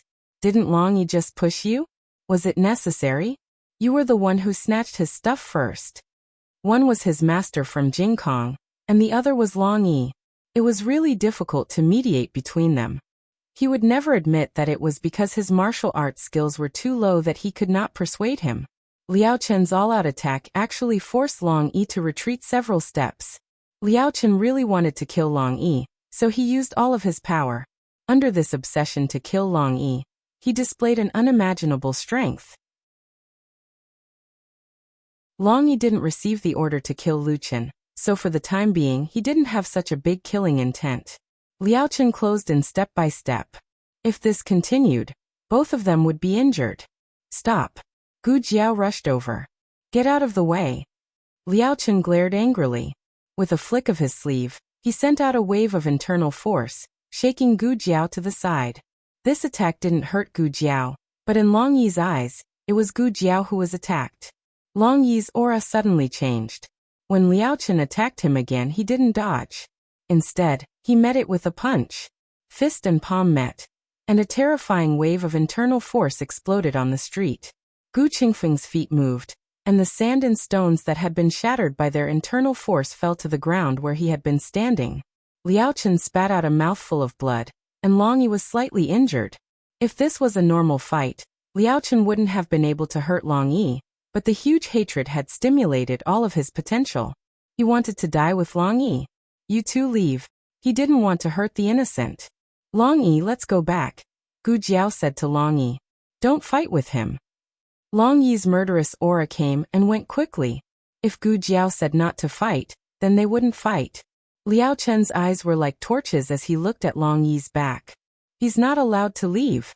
Liao Chen jumped up and used all of his internal force to form the momentum of a fierce tiger. High in the air, he fiercely slapped at Long Yi's back. Gu Jiao said not to fight. Just like when Xiaoheng played with him when he was a child, he really could stay still for 2 hours if he didn't move. Liao Chen's eyes flashed with surprise. This guy wasn't going to fight back? Was he going to take this hit? No matter how powerful an expert was, if they took this hit, their heart and lungs would be damaged. Long Yi didn't make a move. Liao Chen's palm was about to land on his back and injure his heart. Suddenly, a cute, evil voice came from the end of the street. Master! Liao Chen's aura stagnated, and he fell from the air. He fell flat on his face. Little Jing Kong let go of Xiaoheng's hand and ran over. Jiao Jiao! Long Yi!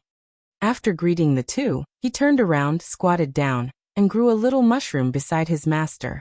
Master, why did you fall again? Liao Chen was facing down, and his hands were firmly grasping the ground.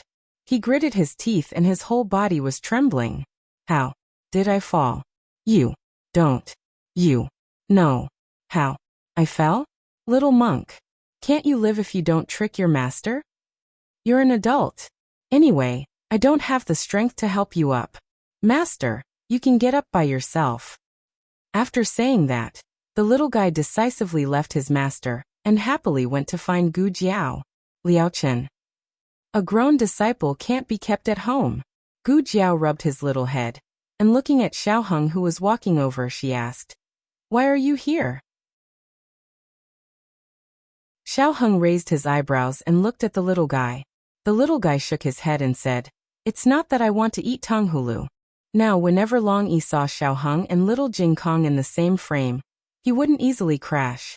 However, whether he still treated little Jing Kong as Xiaoheng or not, only he knew in his heart. Long Yi, you and Jing Kong get on the carriage first, Xiaoheng said to Long Yi. Long Yi picked up the little guy, and without saying anything, he got on Xiaoheng's carriage. The carriage of Xiaoheng stopped beside the carriage of Crown Prince. And when Long Yi was walking in front of the carriage of Crown Prince just happened to wake up, and just after he yelled, Someone! Long Yi didn't even raise his eyelids, and hit him with internal force, knocking him out again. Long Yi carried little Jing Kong, and got on the carriage. Only Xiaoheng, Gu Jiao, Gu Qingfeng, and Liao Chen were left in the alley. Liao Chen stood up with his body that had almost fallen apart. He didn't fight with Long Yi, but he was beaten black and blue by his disciple. Where could he go to reason? He raised his hand to wipe the blood from the corner of his mouth, and coldly looked at the 3 people in front of him. What is the relationship between you and that guy called Long Yi? Gu Jiao said seriously to Liao Chen, He's our friend. Friend.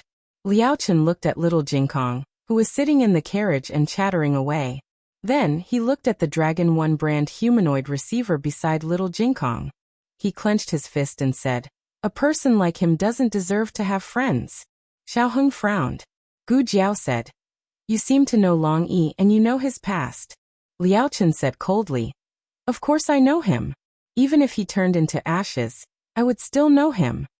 Xiao Heng stared at him and said, "In fact, I have always wanted to know your identity.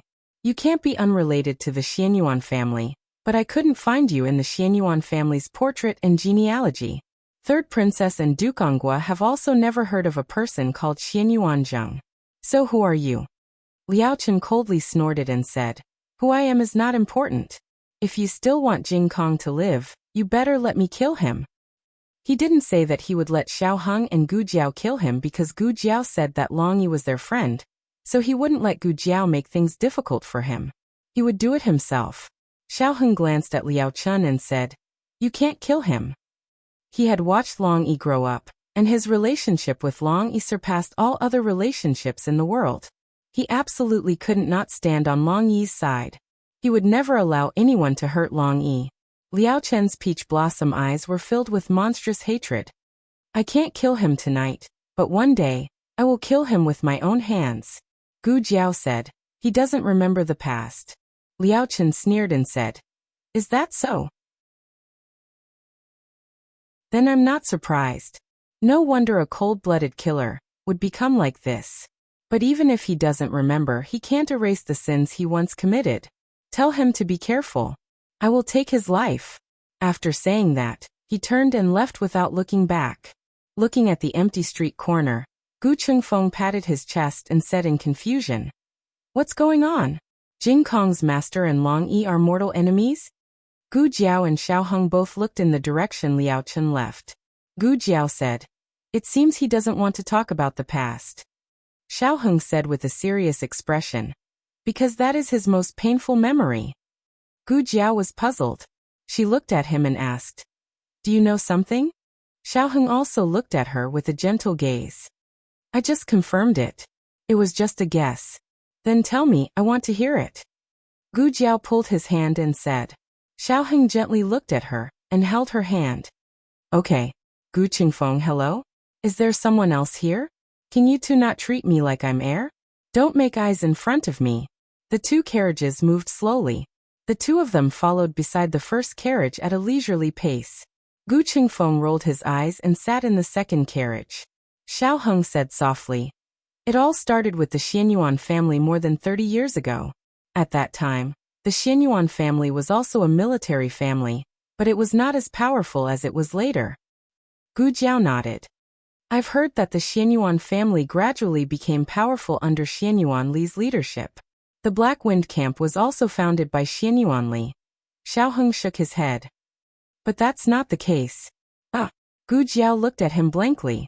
Xiao Heng smiled and rubbed the little strand of hair on her head. He said, "The founder of the Black Wind Camp was someone else. The most powerful person in the Xianyuan family was not Xianyuan Li, but the first leader of the Black Wind Camp. He was also the master of shadows of the Xianyuan family. He was the real military soul of the Xianyuan family." Gu Jiao touched her chin. "Master of shadows? The name sounds very cool. What kind of person was he?" Xiao Heng said, "I don't know what kind of person he was, but I know that he was also the founder of the State Preceptor Hall." Gu Jiao couldn't help but think of the faceless portrait. Could it be that person? If it was him, then he must be the third clay figurine that sat with Xianyuan Li and the State Preceptor. She remembered that the State Preceptor said that the person was both a teacher and a friend. Xiao Heng saw that she was listening seriously and continued. "The Master of Shadows never appeared in the open, but he wrote the 6 books of the Yen Kingdom. He founded the State Preceptor Hall and the Black Wind Camp. He also left behind countless riches. He and Xianyuan Li fought everywhere, but he was always in the dark. He didn't leave his name on the battlefield, so everyone only thought of him as a powerful soldier and didn't think much of the rest. But in the end, this secret was still discovered. The royal families of Jin and Liang began to think of ways to win him over. If they couldn't win him over, they decided to get rid of him. Who would have thought that one day he would suddenly disappear? Everyone guessed that he was either dead or found a place to hide. Gu Jiao asked, "What does this have to do with Liao Chen?" Although she saw some things in the dream, it wasn't everything. At least, the part about Liao Chen was only the ending and not the past. Xiao Heng paused and said, "Liao Chen's father is the second master of shadows." Gu Jiao asked, "That person's son?" Xiao Heng shook his head again. No, that person is not a member of the Xianyuan family. Liao Chen's father is. But the Master of Shadows acts in the dark and can't come out in the open. This is the rule he set. Xianyuan Li's younger brother, Xianyuan Qi, faked his death and became the second Master of Shadows of the Xianyuan family. Only the patriarchs of the Xianyuan family know about the existence of this dark force. Therefore Ongwa Duke, my mother, and even Xianyuan Li's eldest son, Xianyuan Cheng, don't know about it. 20 years ago, Xianyuan Qi took Xianyuan Zheng, who was only 8 years old, to Zhao country to find a kind of medicinal herb. On the way, Xianyuan Qi encountered an assassin and died. From Liao Chen's reaction, that assassin was Long Yi. Although Long Yi killed Xianyuan Qi, he also paid a great price. He lost all his memories and became half stupid and half stupid. Digression. Long Yi, you are stupid. Lu. 3 votes to 200. Do you still have monthly votes? Let's break 100. The latest chapter of this book is not finished yet. For more wonderful content, please scan the QR code below to download the app. Novels are updated faster and more complete. Millions of novels are free to read. Novels with connotations that can't be found on the internet are all here. https://www.zhhbqg.com/89642_8964286/1060611820. HTML Genius remembered this site's address in a second. www.zhhbqg.com Bikuj mobile reading website.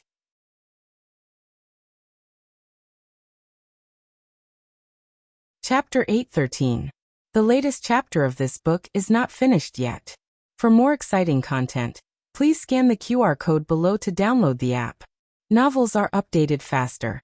Millions of novels are free to read. Novels with connotations that can't be found on the internet are all available here. Long Yi. Little Jing Kong was carried on Long Yi's back as he leaped onto roofs and vaulted over walls. The feeling of whistling through the night wind made him feel extremely cool. Not only was he not afraid, but he was so excited that he shouted loudly. Long Yi was wearing a mask, so people couldn't see the expression on his face, but Gu Jiao could feel that his heart was relaxed. He was also very happy. In the days of being an assassin, there was only endless killing. Although he had forgotten the past, this kind of life was also pure and beautiful. Gu Jiao looked at one big and one small jumping up and down in the night and said with emotion, "They are really carefree." After listening for so long, Gu Qingfeng's ears were almost pricked up like a donkey's ears. He finally couldn't help but say, "They are very carefree now, but have you thought about it? Liao Chen's father is dead, and Liao Chen is very likely to be the third Lord of Shadows. He became a monk, but he didn't get married or leave any descendants. Jing Kong might be the fourth. If Long Yi's mission is to kill the Lord of Shadows, then once Long Yi recovers his memory, it is very likely that he will attack the two of them." As he spoke, he paused for a moment and looked at Xiao Heng with a gaze that carried a trace of sympathy. "Don't think that you're lucky. The blood of the Xianyuan family flows in your veins as well. Perhaps he'll kill you as well when the time comes. In my opinion, you should not help Long Yi recover his memory. He is very good like this." Xiao Heng and Gu Jiao looked at Long Yi, who was carrying little Jing Kong in the night at the same time. They didn't know whether it was an illusion or not, but there was a huge sense of loneliness in his body. A person who didn't know who he was, where he came from, where he was going, and what kind of mission and purpose he had, seemed to be excluded from the whole world. When he thought that he was a dragon shadow guard, he didn't have such confusion. But now he knew that he was not a dragon shadow guard. Looking at the tall and lonely back view of Long Yi, Xiao Heng said, "He has the right to know who he is." Gu Qingfeng shook his head in disbelief. "You're crazy, you're really crazy. Don't you know that he's the Sky Splitter? The #1 assassin of the 6 nations who could defeat An Hun. He became famous at the age of 13, and was already a killing god that struck fear in people's hearts. Once he recovers his memories, all of you will die." He looked at Gu Jiao and said, "Why don't you persuade him? You've seen Long Yi take action. When that guy is ruthless, no one can survive." Gu Jiao held Xiao Heng's warm big palm with one hand, and stroking her delicate little chin with the other hand, she said, "How about teaching Long Yi how to speak first?" Gu Chengfeng. The crown prince was brought back to the public house. Gu Jiao wasn't polite at all, and directly splashed him with a basin of cold water. The crown prince quivered, and was about to sit up and shout angrily when he saw that Gu Jiao had already lifted her leg. He silently swallowed the words that had slipped out of his mouth.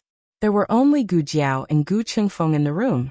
The crown prince had never seen Gu Chengfeng's face, but he had seen Gu Jiao's face. His expression became cold and he said sternly, "Xiao Lulang, how dare you? You actually kidnapped the crown prince of Great Yan." Gu Jiao ignored him and only gave Gu Chengfeng a small glance.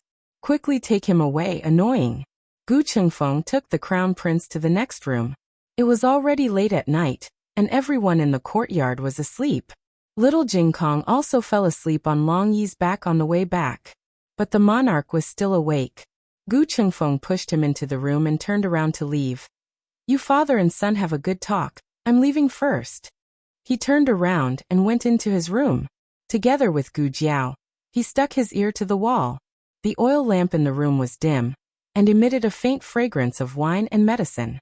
The monarch was wearing a bamboo hat, and sitting on an armchair in front of the window. His face was covered by the light and shadow, but his pair of sharp eyes were emitting sharp waves of light. The crown prince didn't see clearly at first glance. He straightened his body and arrogantly asked, "Who are you? Why did you capture me?" The monarch slapped the table and released his emperor's aura. "Bold unfilial son."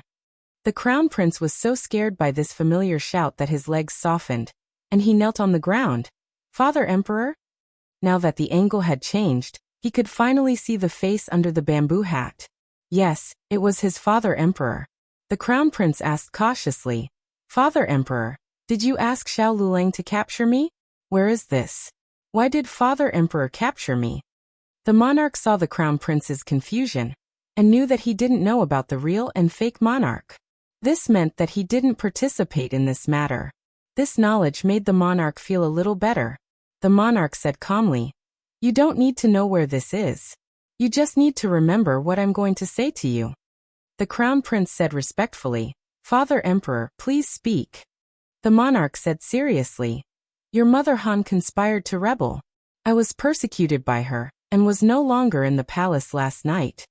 Each of the 3 short sentences was like a bolt from the blue, striking the crown prince until he was dazed. The crown prince raised his head in disbelief and looked at the monarch. "Father Emperor, what are you talking about? Why can't I understand? Mother conspired to harm you. Are you talking about the Yansheng technique? Imperial father, please be clear about this. Mother was wrongly accused. She was framed by a traitor. She never thought of being disloyal to you." The monarch looked at him and asked in a deep voice, "Then how do you think I left the palace?" The crown prince was stunned and didn't understand the monarch's meaning. "Yes, Father Emperor just said that he was no longer in the palace last night." "That's not right. Father Emperor went to the court this morning and issued an imperial edict to restore him to the position of crown prince." The monarch looked at the crown prince deeply and said, "The monarch in the palace is fake." The crown prince's heart once again suffered a heavy blow. The one in the palace is fake, then. The imperial edict to restore him to the position of crown prince is fake? He was wondering how he could turn things around so quickly. Father Emperor didn't want to restore him, nor did he want to investigate the state preceptor hall in Shangguanyan. It was all his mother's plan. No, it's not like this. I don't believe it." He muttered and stood up, looking at the monarch in the light with a very strange look. "My mother will not do anything to betray Father Emperor." The monarch looked straight at him. "Then how do you explain the fact that there is an additional monarch in the palace? You don't think that at this time I secretly left the palace and played a show of 2 monarchs to deceive you, right?" The monarch didn't need to go through so much trouble to deal with the crown prince and Han. The crown prince was instantly speechless. But he still couldn't accept the fact that he was conferred the title of crown prince by a fake imperial edict. He flew back to the clouds with great difficulty. He didn't want to fall again. The crown prince clenched his fists and gritted his teeth. No, my father emperor is not fake. If there are really two monarchs, then the fake one must be you. My father emperor hates Xiao Luleng the most. Xiao Luleng is arrogant and has no regard for the imperial power. He never kneels when he sees my father emperor. He also colludes with Nguogong. This is also the object of my father emperor's disgust. In addition, he is from a lower country. How can he defeat so many outstanding children of the upper country and win the position of commander of the Black Wind Cavalry? All of these are things that my father emperor can't tolerate. If it is as you said, you are my father emperor, you will never go to Xiao Luleng even if you were forced out of the palace. My father emperor trusts the Wang family the most.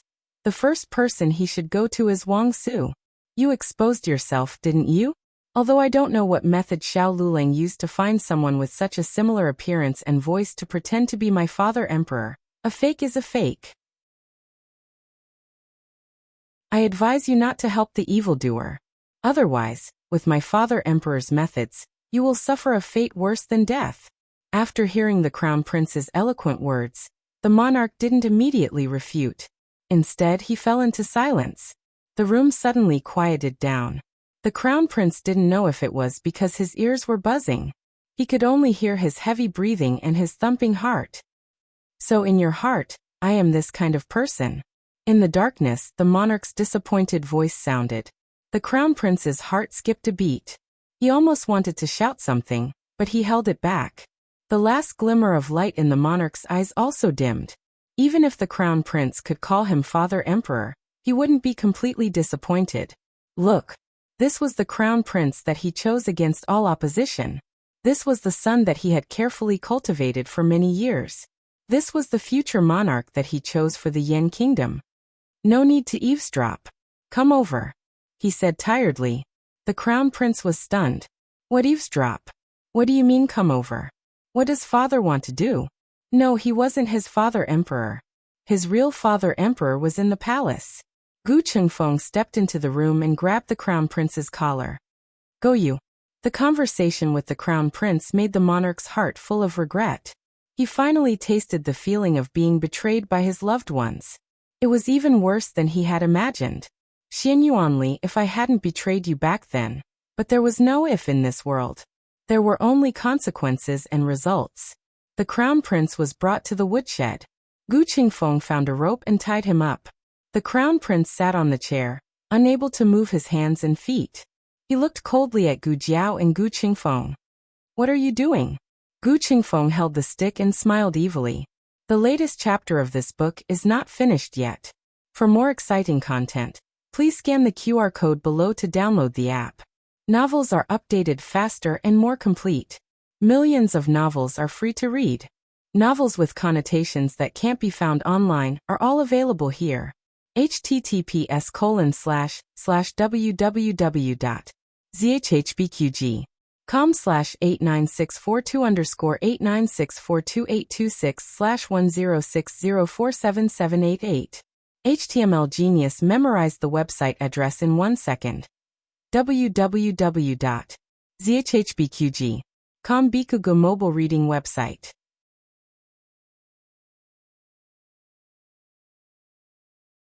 Chapter 8:14. This book's newest chapter is not finished yet. For more exciting content, please scan the QR code below to download the app. Novels are updated even faster. Millions of novels are free to read. Novels with content that cannot be found online are all available here. Cold Palace. Hanshir was already resting in the east courtyard. Suddenly, a gerfalcon flew across the roof and crashed into her window frame. It dropped a small bamboo tube in its mouth and flapped its wings to fly away. Hanshir was woken up and called Su Gao, who was standing guard outside, to have him see what had happened to the window. Su Gao pushed open the window and saw a small bamboo tube on the ground. He went around to the yard and picked up the small bamboo tube. Nyang nyang, it's a bamboo tube. What's inside? Hanshir asked. Su Gao stretched out his arm and tried his best to hold the bamboo tube as far away as possible, ensuring that the tube's mouth and bottom were not facing him. He raised his orchid fingers and braced himself as he pulled off the cover of the bamboo tube. No hidden weapons flew out. Only then did he let out a sigh of relief. It's a note, nyang nyang. Su Gao presented the note in the bamboo tube to Han Shi with both hands. After Han Shi saw it, she slammed her fist on the table. Damn it! They actually captured the crown prince. Su Gao took the note and looked at it. On it was written, "Tonight at 1 a.m., meet at Baifeng Pavilion. Otherwise, the crown prince will lose his life." These chaotic words caused Su Gao's eyelids to bulge a few times. "Nyang nyang, this might not be true," Su Gao said.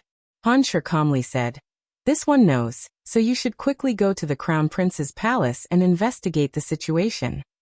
Yes. Su Gao complied.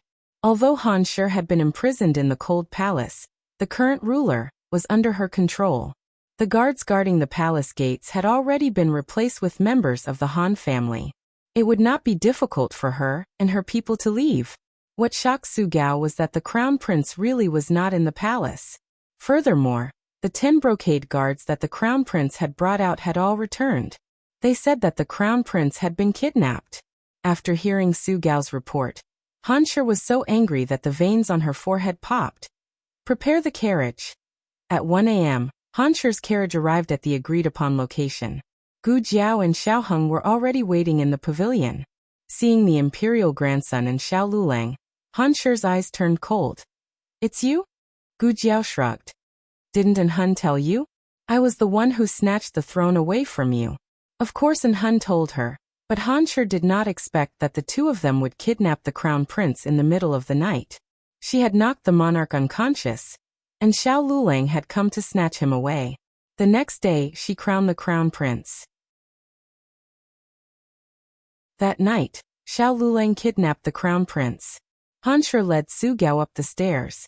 She gracefully and generously sat across from the two. She then looked at Xiao Heng and sneered. "Ben Gong has not met such a fierce opponent in a long time. Sheng Guanqing, you have made Ben Gong see you in a new light." "Imperial consort, you flatter me," Xiao Heng calmly said. "It's getting late. Ben Gong will save the small talk. Tonight, I invited Imperial consort here to make a deal with Imperial consort." Han Shi's eyes looked around. Xiao Heng faintly smiled. "Imperial consort, you don't need to look. The crown prince is not here. Imperial consort, you don't need to think about stalling for time. Hope that the expert under you can find the crown prince." Han Shi narrowed her eyes. "What deal do you want to make with Ben Gong?" Xiao Heng said. "Hand over the fake monarch, and Ben Gong will return the crown prince to you," Han Shi said without hesitation. "Ha, dream on," Xiao Heng faintly said. "Imperial consort, are you not afraid that I will kill the crown prince?" Han Shi threatened. "If you kill the crown prince, Ben Gong will also kill the little princess in the palace. This should not be the result you want." Xiao Heng's eyes flashed with anger. "Han Shi, you even dare to kill an innocent 4-year-old child. Aren't you being too cruel? Did you just find out that Ben Gong is cruel?" Han Shi fearlessly looked at the two brats in front of her and sneered. "To fight with Ben Gong, you guys are still too inexperienced. If you don't want anything to happen to the little princess, you better obediently send the crown prince back to Ben Gong." Originally, Xiao Heng and Gu Jiao's purpose was not to replace the fake monarch, but if they wanted to open a skylight in a room that did not allow light to pass through, they must first propose to tear down the roof. Gu Jiao raised her eyebrows and said, "It's not hard for me to catch people. Send the crown prince back, you wish." "It's you again, this brat from a lower country." Han Shi coldly looked at Gu Jiao. Her gaze suddenly became meaningful. "In fact, what's so good about following the imperial grandson? What Sheng Guanyan and the imperial grandson can give you, Ben Gong and the crown prince can give you even more. There is no harm in considering working under Ben Gong.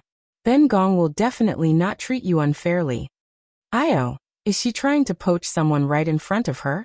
Han Shi was very optimistic about her own situation, and was very confident. Gu Jiao curled her lips, raised her hand, and gently grabbed Xiao Heng's hand that was placed on the stone table. Then, under Han Shi's gaze that was as if she had seen a ghost, she slowly said, "What I want is him. Can you give it to me?" Han Shi felt as if she had been struck by lightning. Two grown men. Actually, offending public morals. She simply could not watch. Han Shi turned her face and coldly said, I'll give you the little princess. This is the biggest concession that Ben Gong can make. Otherwise, Ben Gong does not mind fighting to the death with you.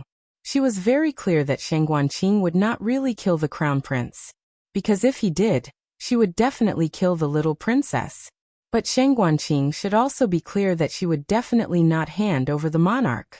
The perfect balance between the two sides was to exchange the little princess for the crown prince. There could not be any more. Xiao Heng said. All right, you have people bring the little princess over. I will also have my people bring the crown prince over. Don't play any tricks. If more than 5 people come, I will kill the crown prince.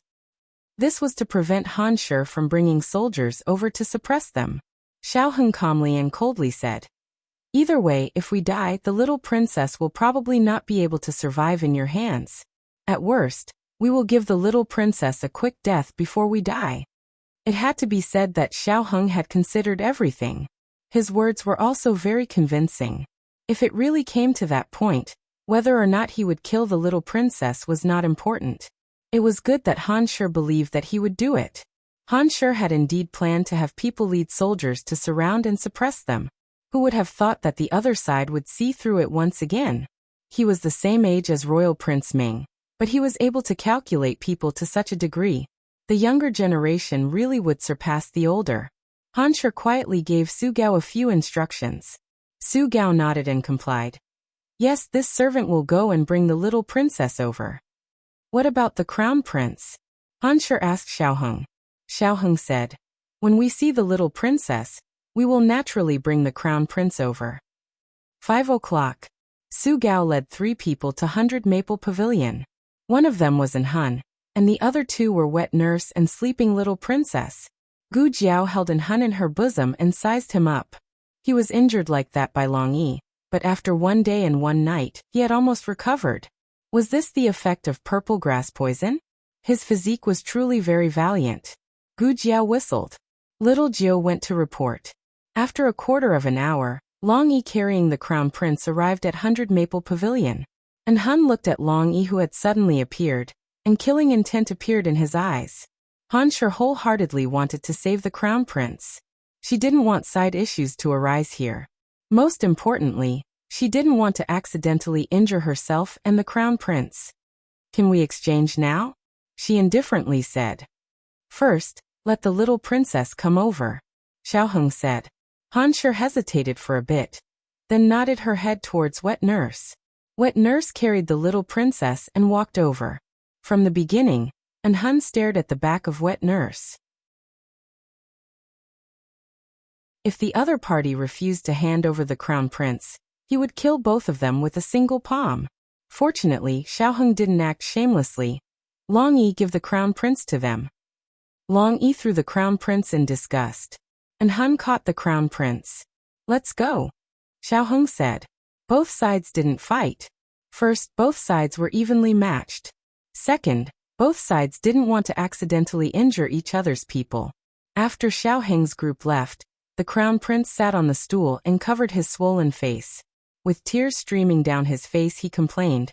Imperial Mother. They bullied me intolerably. Han Shi looked at her son who was beaten black and blue. She felt as if her heart was being cut by a knife. She raised her hand and carefully held her son's face. Disgraceful.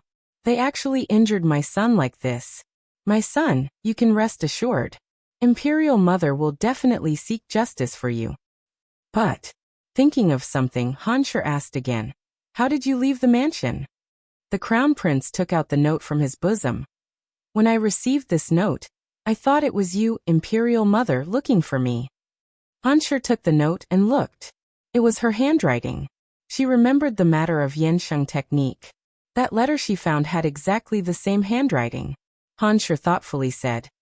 It seems that the other side has an expert who can mix up handwriting. But didn't I ask Su Gao to remind you not to come to the cold palace to find me if there is nothing?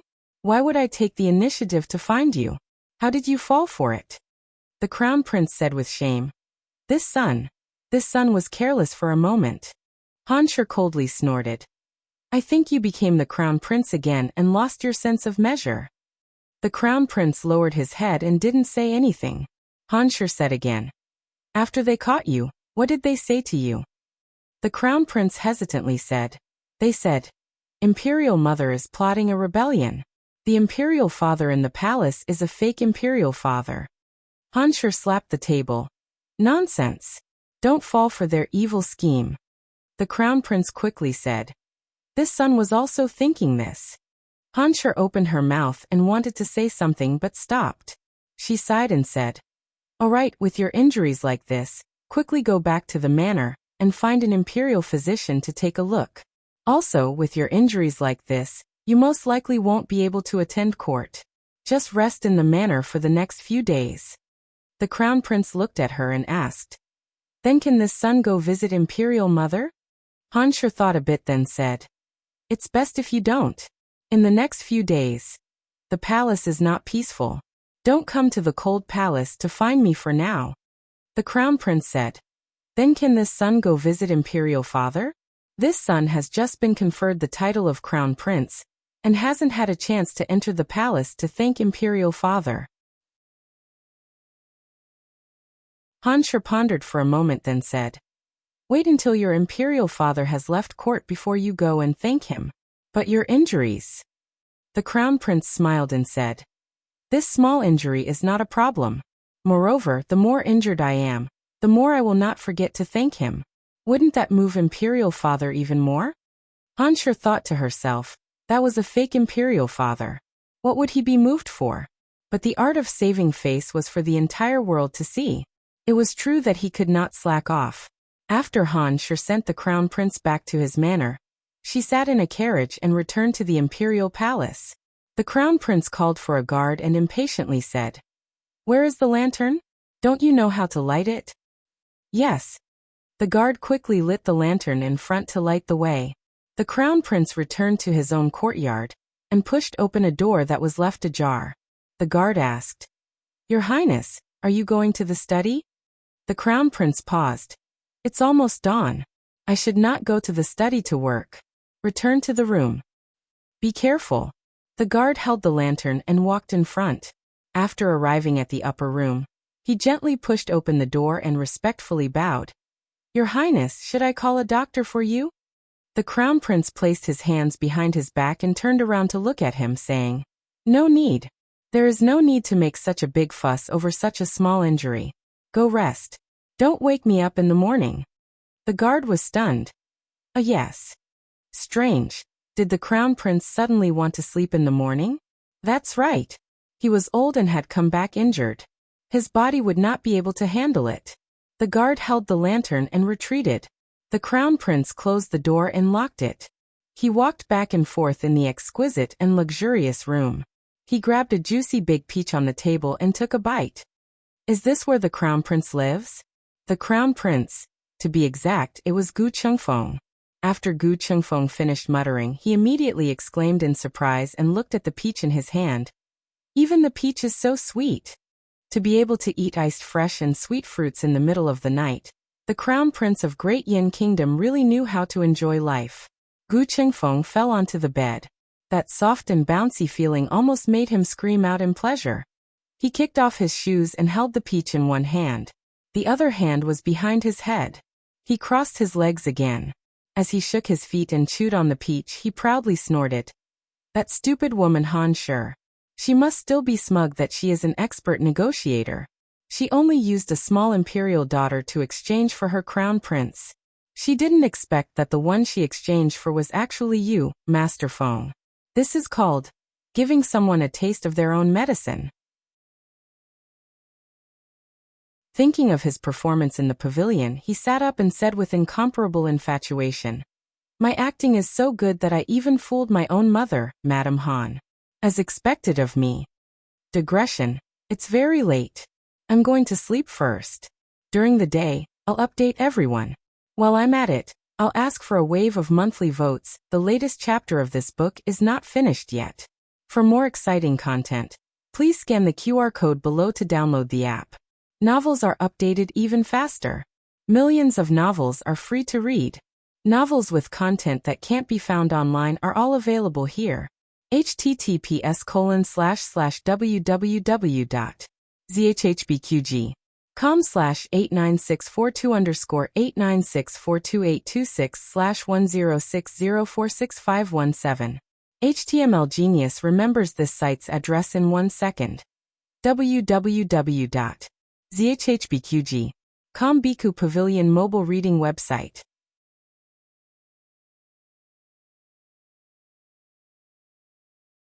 Chapter 8:15. The latest chapter of this book is not finished yet.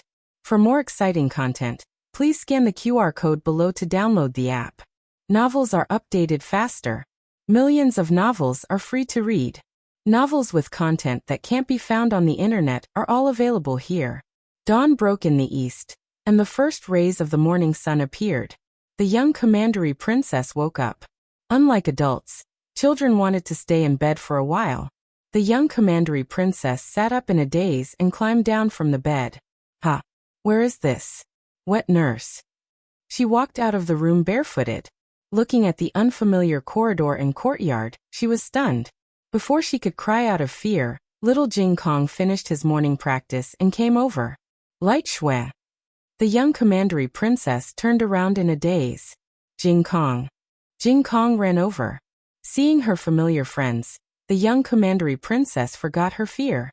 The two little kids stood face to face, their little arms flapping behind their backs like two excited little chicks. Light Shui. Jing Kong. Light Shui. Jing Kong. The courtyard was filled with their little chattering voices, and her aunt lay on the bed hopelessly. When you go back to Zhao country, don't bring that little loudspeaker with you. Otherwise she will die. Gu Qingfeng slept until the afternoon. He had ordered in advance that no one would disturb him. His behavior was a bit out of character.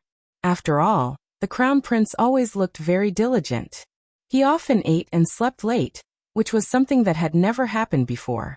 But no matter how strange it was, no one would guess that the crown prince had changed.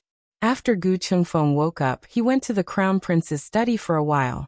He wanted to find some evidence of the crown prince and the Han family, or the Han family and the Han family conspiring to rebel, but he didn't find much. The Han family didn't even tell the crown prince that the crown prince had changed the monarch. She probably hoped that her son's hands were clean. But her son wasn't clean for a long time. From the moment he ordered to assassinate Xiaoheng, he was already a vicious person. Only the Han family deceived herself and others, thinking that her son was still so innocent when he killed people. She was a pitiful woman. She obviously had a high IQ, but she always stumbled in front of her husband and son. Gu Qingfeng clicked his tongue and said, "If I say you're stupid, then you've come up with so many tricks. If I say you're smart, then you're blind to the monarch and the crown prince." At this time, Gu Qingfeng did not realize that it was his great-aunt in Gu Jiao who had unknowingly raised his expectations of the women of this dynasty. From birth, they had been instilled with the idea that men were superior. Once married, they would obey the husband. If the husband died, they would obey the son. For Han Shi to be able to make a move against the monarch was already going against the teachings she had held for many years. Cluck cluck cluck. On the windowsill, little Nine fiercely used its wings to beat the window, indicating that it was time for Gu Qingfeng to take action. What a fierce little commander. Gu Qingfeng pursed his lips, changed into a set of dry clothes, and looked at himself in the bronze mirror. The reason why he didn't expose himself after saying so much was because Gu Jiao didn't put a mask on him, but a full head cover. His face was bruised and swollen to prevent his expression from being distorted. The disadvantage was that it was too stuffy. Forget it. For the sake of the great cause, endure it.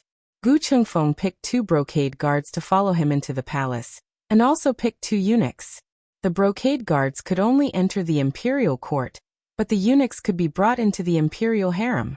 He rode a carriage to the imperial palace. When he passed by a dessert shop, he took the 2 eunuchs to personally pick out desserts for his imperial father.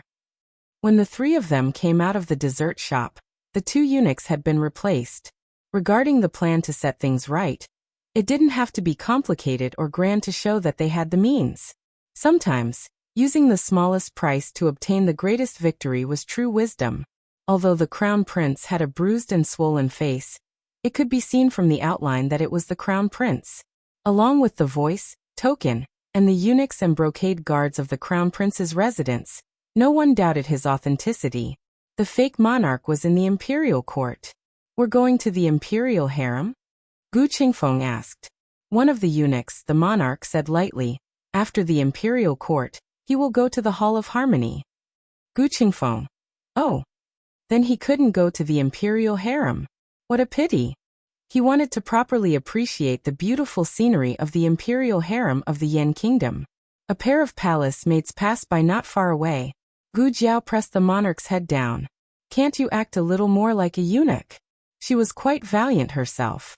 The monarch, whose neck was almost broken, was speechless. "I suspect that you did it on purpose, and I already have evidence." The three of them entered the Hall of Harmony. The steward of the Hall of Harmony was still Li Sandy. They didn't know if Li Sandy had been bribed by Madame Han, so they were very careful. "You can leave," Gu Qingfeng said. "Yes." Li Sandy bowed and looked strangely at the two eunuchs behind the crown prince. He felt that something was wrong. "Do you have something else to say?" Gu Qingfeng asked in a low voice. "In reply to your highness, this servant has nothing else.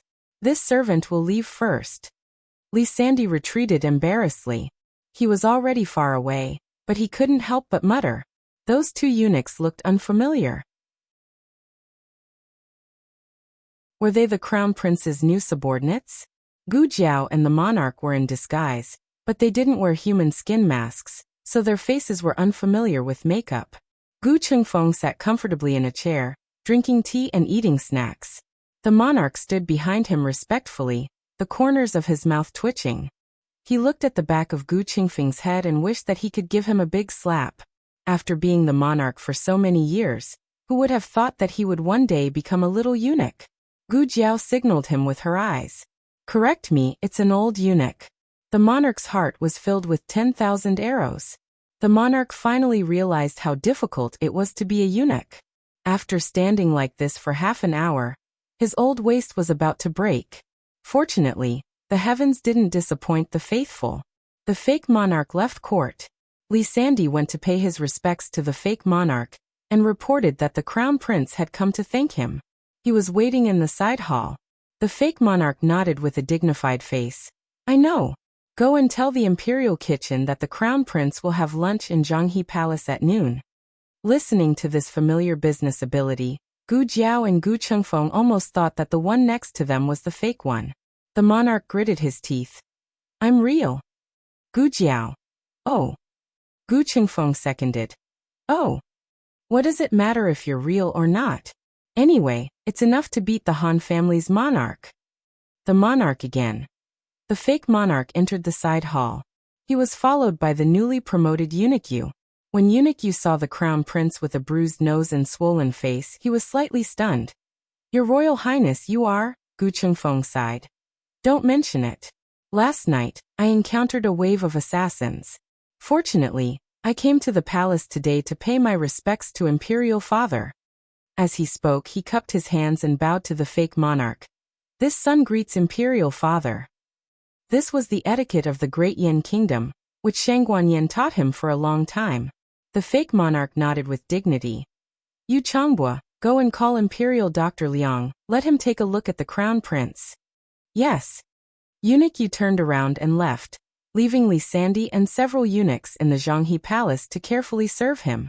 "Imperial Father," Gu Qingfeng said to the fake monarch. "This son came here today because I have an important matter to report.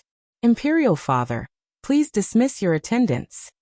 The fake monarch nodded and said to Li Sandy and the others, "You can withdraw." Gu Jiao also made an appearance of withdrawing with the monarch. Gu Qingfeng stopped the monarch. "Eunuch Li, you stay.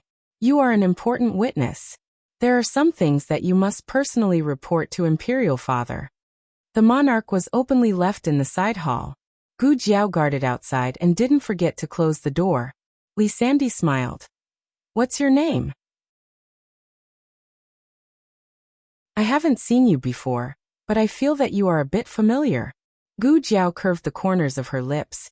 "Eunuch Li has good eyesight." Li Sandy was stunned. In the side hall, the fake monarch looked at Gu Qingfeng and said, "Qi, what do you want to report to me?" Hearing the word qi, Gu Qingfeng's goosebumps fell to the ground.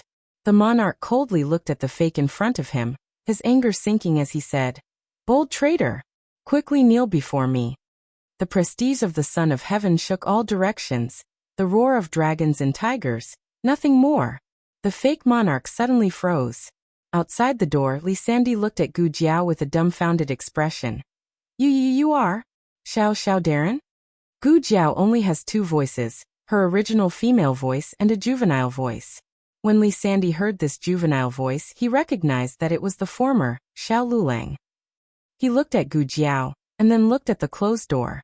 Xiao Lulang was a person of the Duke on Guofu, the confidant of third princess Shang Guanyan. How could he be together with the crown prince? Before he could figure it out, there was the sound of fighting coming from inside. Li Sandy hurried to enter the room to protect the emperor. Gu Jiao grabbed him. "Eunuch Li, I haven't seen you for a long time.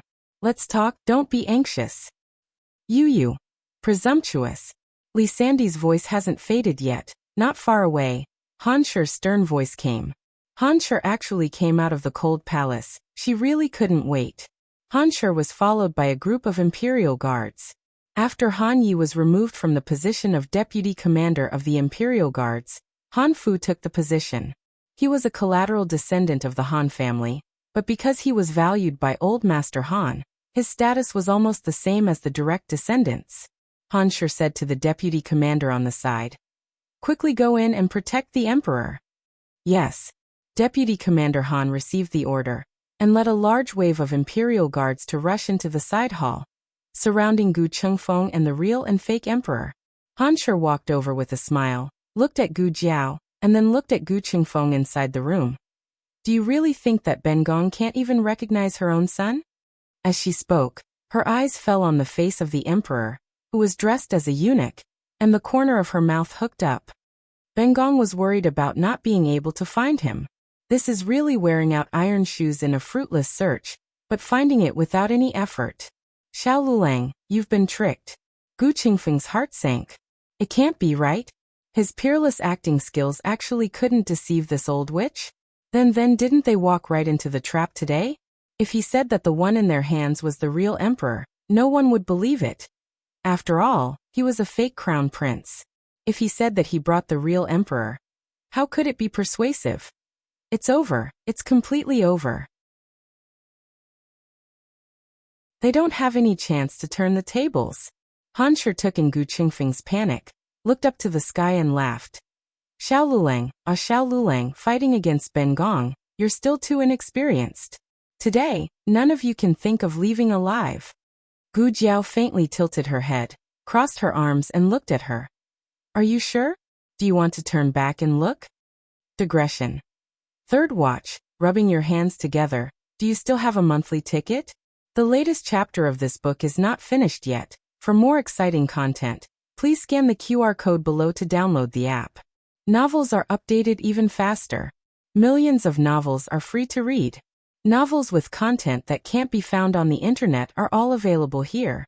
https://www.zhhbqg.com/89642_8964286/1060411744. HTML Genius remembers this site's address in a second. www.zhhbqg.com Bikugo mobile reading website.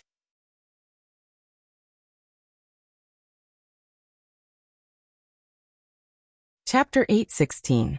The latest chapter of this book is not finished yet. For more exciting content, please scan the QR code below to download the app. Novels are updated at a faster rate. Millions of novels are free to read. Novels with connotations that could not be found online are all available here. Madame Han did not think that Xiao Lulang had any means to turn the situation around under the current circumstances. However, Xiao Lulang was too calm, so calm that she wondered if there was a flaw in her plan. She subconsciously turned her head, and saw that Wang Su had rushed over at some point. Behind him was a large wave of guards from the commandery. Not only that, but outside the palace, there was the sound of uniform footsteps and the sound of cold armor rubbing against each other. In the next second, Countless archers in armor rushed in under the scorching sun with large bows in their hands. Every one of them drew their bows and nocked an arrow. They knelt, walked, and waited. Even the commanding heights at the corners of the walls were occupied by the archers. Back then, the Wang family had also divided the military power of the Xianyuan family. Among them, the most eye-catching one was this archery unit. The archery unit had gone through 15 years of changes, and had changed a lot of blood. However, the legacy of the Xianyuan family had always been there.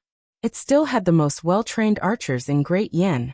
As soon as the murderous aura of the archers appeared, the atmosphere at the scene immediately changed. The arrogance of the Imperial Guards weakened at a visible speed. Of course, this did not mean that the Imperial Guards could not defeat the archery unit. In terms of numbers, the Imperial Guards still had the advantage. However, the morale of the archery unit was so strong that no one was willing to easily meet them head-on. Moreover, Wang Su had not only brought the archery unit, but also the Imperial Guards of the 4 commanderies. In this way, the advantage of the Imperial Guards was not obvious. Madame Han did not expect that the person who came would be Wang Su. Yes, His Majesty's most loyal minister. How could she forget him? Not only did Madame Han forget, even the monarch himself had forgotten. After so many things had happened, the monarch's mind was muddled. If the crown prince had not mentioned it, he would not have remembered that he still had Wang Su in his hands. Xiao Heng did not appear today, but the task of contacting Wang Su was completed by him. Before this, Wang Su had not met the monarch. Official Wang, I trust you have been well since we last met. Han Shi calmly greeted him. Wang Su politely clasped his hands. It was not the greeting of an official to the imperial concubine. It was merely the etiquette of a junior greeting an elder. After all, Han Shi had already been demoted to a commoner. Wang Su really did not need to respect a commoner as a monarch. However, leaving the cold palace without permission was a crime punishable by death if His Majesty held him accountable. Everyone inside, come out. Wang Su looked at the side chamber and said with dignity. According to the plan that Gu Chengfeng knew, he was supposed to kill the fake monarch in the side hall and let the real monarch take his place. Then he would destroy the corpse's appearance and transport it out of the palace as an old eunuch of the crown prince's mansion. But now that things had gotten out of hand, this move naturally wouldn't work. Otherwise, if things went wrong, they would be accused of murdering the real emperor and finding a fake emperor to replace him. Gu Chengfeng had no choice but to let go of the fake monarch that he was rubbing against on the ground and open the palace door. The fake monarch used his anger to hide the shock in his heart and walked out angrily. Standing in the corridor, he looked coldly at Wang Su and said sternly, Wang Su, you secretly brought soldiers into the palace. Do you want to rebel? The monarch also said to Wang Su, Wang Su, what are you still standing there for? Hurry up and take them down. Wang Su looked at the fake monarch, and then looked at the real monarch. He cursed in his heart. These two people were too similar, except for one wearing the clothes of a eunuch, and the other wearing a dragon robe. On the way here, he was especially confident. Someone was pretending to be the monarch. What was there to be afraid of? He had sharp eyes and could definitely distinguish between the real and the fake. But now his face was slapped. His face was swollen. Han Shi saw Wang Su's confused face, and her hanging heart fell to the ground. She thought that Wang Su believed Shang Guanqing's slanderous words and came to capture the fake monarch. But it turned out that he couldn't tell the difference at all. That's right. Wang Su was only loyal to the monarch, and would not be easily swayed by Shang Guanqing. He had his own judgment. Now, it all depended on who could take Wang Su down. The monarch took a deep breath and suppressed his tumbling emotions. He said seriously, Wang Su, I once ordered you to go to the Imperial Mausoleum to teach the Imperial grandson martial arts. 3 months later, you returned to the palace and reported to me that the imperial grandson's body was weak and could not practice martial arts. However, the imperial grandson is very smart. Why not invite a few teachers to sit at the banquet for him? I agreed. In the end, he angered 8 teachers and sent them away. Wang Su's body shook. That's right. It was true. Moreover, because the monarch couldn't bring himself to lose face, he didn't want people to know that he cared so much about Shang Guanqing, so he didn't publicize this matter. Gu Jiao touched her chin. Oh, angered 8 teachers and sent them away? Shang Guanqing suddenly had this kind of dark history. The fake monarch said calmly, Wang Su, I once sent you to investigate the case of the Yudong flood. You handed me a list of names. Because it involved a lot of people, I suppressed this matter. You were not happy and even spoke out against me. I said to you, I'll pretend that I didn't hear what you said just now. But Wang Su, remember, I can tolerate it once or twice, but there won't be a third time. It doesn't matter if you die, but don't stop the whole Wang family from being buried with you. Wang Su's body shook again. He had never mentioned this matter to anyone. Gu Jiao thought, Han sure had an Hun in her hands. It was not impossible for her to monitor the movements in the imperial study. However, Wang Su didn't know the existence of an Hun. Therefore, in his opinion, this kind of private conversation was not known by a third person. The monarch gritted his teeth and directly made a big move. 10 years ago, you traveled incognito with me and accidentally lost your travel expenses. You went to the village to steal a chicken. Everyone was stunned. The monarch actually stole a chicken. The fake monarch didn't want to be outdone. Every year when I hunt, I can't catch any prey. It was you who hunted it and hung it on my horse. Everyone's jaws dropped. The monarch not only stole the chicken, he also cheated. No wonder you always come first, second, third. The monarch was exposed. He was so angry that his soul was trembling. He couldn't expose himself anymore. He decisively started to expose Wang Su. You stutter. The fake monarch. You pick your feet. The monarch. You don't behave well when you're drunk.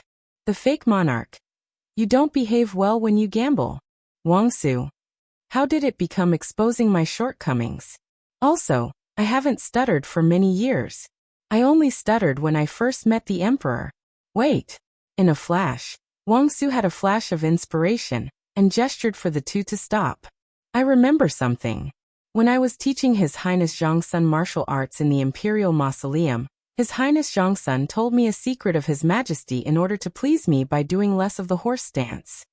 The real and fake monarchs all looked at Wang Su. Wang Su coughed a little embarrassedly and braced himself to say, His Majesty has a mole on his right butt. Puffed. In the crowd, someone couldn't help but laugh. Everyone turned to look at him. It was an archer from the Wang family. The archer switched to a serious expression in a second. He pulled the bow fully, as if the person who laughed just now wasn't him. The monarch clenched his fists and gritted his teeth. The corners of his mouth twitched. Shang Guanqing, I'm going to kill you. A trace of panic flashed through the fake monarch's eyes. He didn't say that he had to pretend to be like this. What, he had to plant a mole on his butt? Han frowned. Although she had been married to His Majesty for many years, the lights were off when she served him in bed. She really didn't pay attention to this. Speaking of which, what kind of naughty child was Shang Guanqing? How could he say such things casually? She had miscalculated. Han certainly understood that with Wang Su's straightforward and honest personality, it was impossible for him to fabricate such a thing out of thin air. So it was true. His Majesty's but really had that kind of thing. Han closed her eyes. Don't panic. Don't panic. There must be a way to resolve it. Han opened her eyes. Her gaze fell on Wang Su's embarrassed face. She laughed sarcastically and said, Lord Wang, when you taught His Highness Zhongsun in the Imperial Mausoleum, His Highness Zhongsun was just a child. How could you take a child's nonsense seriously? Han originally wanted to say that she had been married to His Majesty for many years.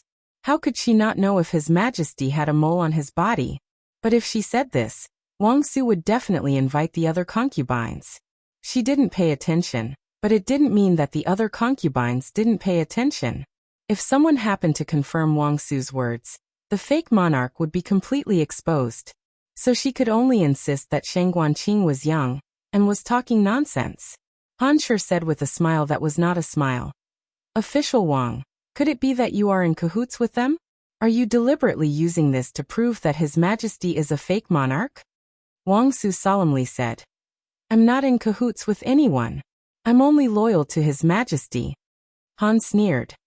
But His Majesty clearly doesn't have what you said. And I don't mind telling you. This crown prince is a fake. They pretended to be the crown prince in front, and then found someone who looked similar to him to pretend to be the monarch. You must not fall into their trap. Gu Qingfeng exploded. Hey! I pretended to be the crown prince so that I could enter the palace and overthrow you. You old hag substituted the plum tree for the peach tree. You're the guilty one who accuses the victim first. Han said. Lord Wang, he admitted it. The words of His Highness Zhongsuan's child are not to be trusted. You should quickly arrest this group of rebels and bring them to justice. Wang Su's expression became complicated. Gu Qingfeng heard the footsteps of death. It's over. Wang Su is also going to fall into that old hag's trap. If the words of His Highness Zhongsuan's child are not to be trusted, then what about this monarch's words? Accompanied by a noble and low voice, a handsome and elegant man in a silver robe walked over with his head held high. Han Shi's expression changed. How could it be him? The person who came was none other than the monarch's younger brother, the young princess's father, Lord Yanshan. The latest chapter of this book is not finished yet. For more exciting content, please scan the QR code below to download the app. Novels are updated even faster. Millions of novels are free to read. Novels with connotations that can't be found on the internet are all available here. https://www.zhbqg.com/89642_8964286/10602447. HTML Genius remembered this website's address in 1 second. www.zhbqg.com Bikugo mobile reading website.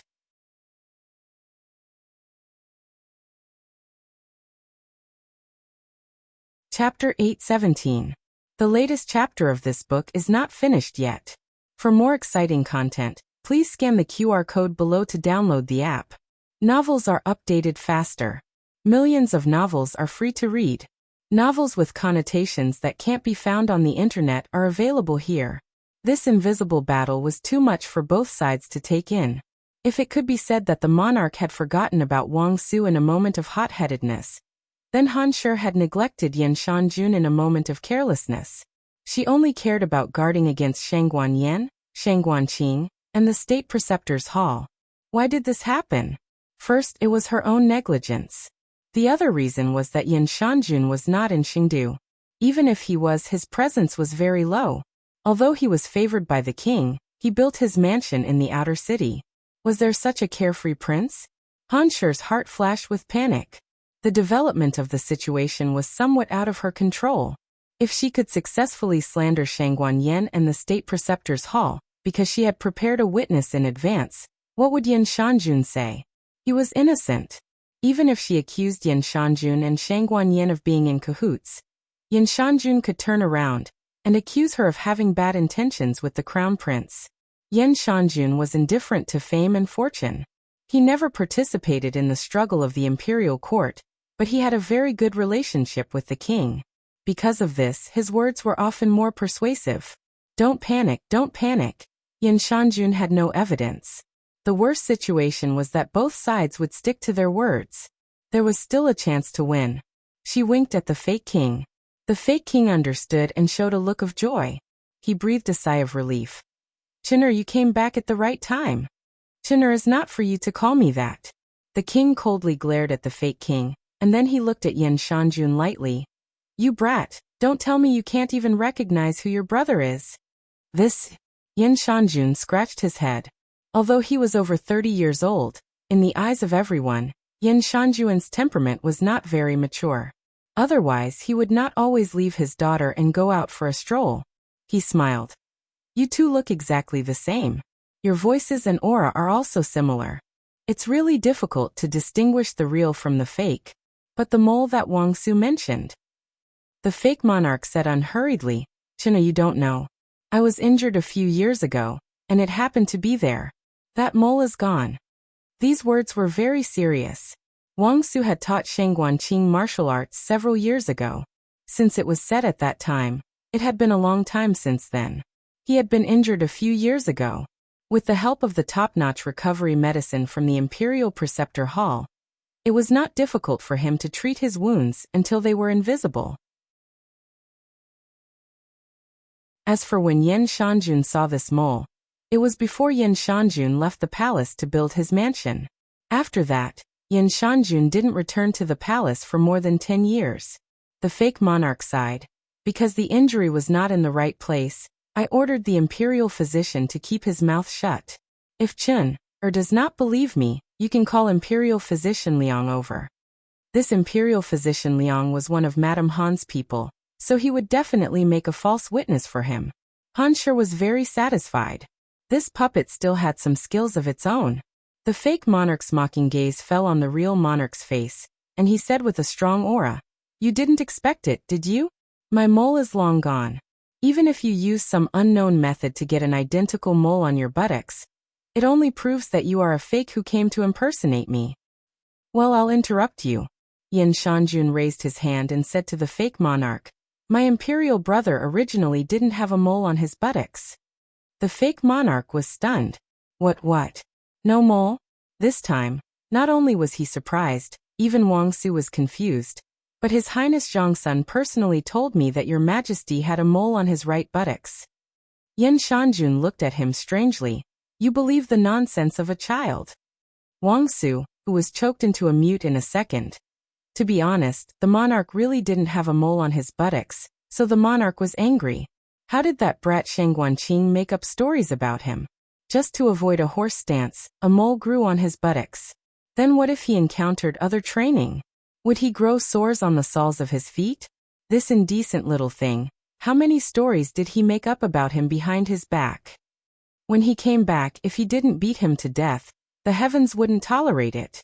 Now that things had developed to this point, as long as the people present weren't blind or deaf, the fake monarch had already exposed himself in front of everyone. Yen Shanjun had been raised by the monarch, so he definitely wouldn't be mistaken about whether or not the monarch had a mole. He wasn't taking sides. The fake monarch was feeling guilty and anxious, so he confessed without being pressed. He clearly didn't have a mole, but he thought the monarch had one, so he swore that he had gotten the mole removed due to an accident. He even laughed that the real monarch's mole had been made with some method. He really was full of nonsense. Even a novel wouldn't dare write this. Yen Shanjun said to the monarch seriously, "I want to see if you have a mole on your buttocks." The monarch said expressionlessly, "We think you want to die." "All right, you're my royal brother." Yen Shanjun looked at the fake monarch, pointed to the real monarch, and said, "You see, my royal brother is very fierce to me. He's not as benevolent as you think." With the fake monarch full of flaws, and with Yen Shanjun's testimony, Wang Su made a prompt decision and ordered people to arrest the fake monarch and Lady Han. Gu Qingfeng was quite surprised. Wang Su didn't look that smart, but when it was time to be decisive, he was never careless. Perhaps this was the reason why the monarch put him in an important position. Wang Su said sternly, "Imperial guards, you'd better not obstruct, or you'll be punished for the crime of rebellion." Some people in the Imperial Guards hesitated. The deputy commander, Han Fu, couldn't be arrested without putting up a fight. Especially at this stage, the soldiers below might be exempted, but the soldiers above them would definitely be put to death. He pulled out the long sword at his waist. "Protect the Empress and His Majesty. Kill our way out." With his order, the Imperial Guards in the front row immediately pulled out their long swords and surrounded Lady Han and the fake monarch. When the others saw this, they were influenced and also pulled out their swords to follow. The monarch's face darkened. These were all soldiers of the Yin Kingdom, but they were going to fight on the battlefield. Wang Su and his deputy blocked the monarch and Yen Shanjun respectively. Then he raised his hand and said with a determined look, "Archers, get ready." The bowstrings were pulled to the fullest, making a tight creaking sound. The scene was suddenly filled with a strong murderous aura. Han Fu said loudly, "Kill them." Wang Su waved his hand. "Release the arrows." The Imperial Guards fell one by one, and screams intertwined. On Wang Su's side, it wasn't a one-sided victory. There were some brave soldiers in the Imperial Guards, and they successfully protected the fake monarch and Lady Han and rushed out of the Zhonghe Palace. Gu Jiao climbed up the rockery in 3 steps and used the momentum to jump onto the roof. She said to an archer beside her, "Give me the bow." "Who are you? Why should I give it to you?" The archer obediently gave the bow to Gu Jiao. Gu Jiao pulled the bow with her right hand and pulled the arrow with her left hand. She aimed at the direction the fake monarch escaped and shot an arrow through his heart. The archer was stunned. At such a long distance, at such a tricky angle, how did a little eunuch like him hit the target? Even if it was half an inch off, it would have hit the neck of the Imperial Guard from the rearguard commandery. The fake monarch fell to the ground, and a drop of blood splashed out. Lady Han immediately cried out in alarm. "Your Majesty!" She couldn't lose her biggest chess piece. She turned back to help him, but Han Fu grabbed her arm. Han Fu gritted his teeth and said, "Your Highness! It's too late. Leave quickly." Lady Han said unwillingly. "But His Majesty Han Fu said loudly. "He is not His Majesty. He can't be saved." Lady Han looked at the fake monarch lying in a pool of blood with red eyes. This was the chess piece she had spent more than 10 years carefully cultivating.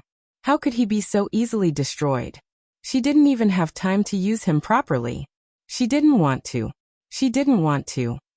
Han Fu cut down an Imperial Guard from the rearguard commandery. "Your Highness! If you don't leave now, you really will die here." Gu Jiao knocked an arrow again.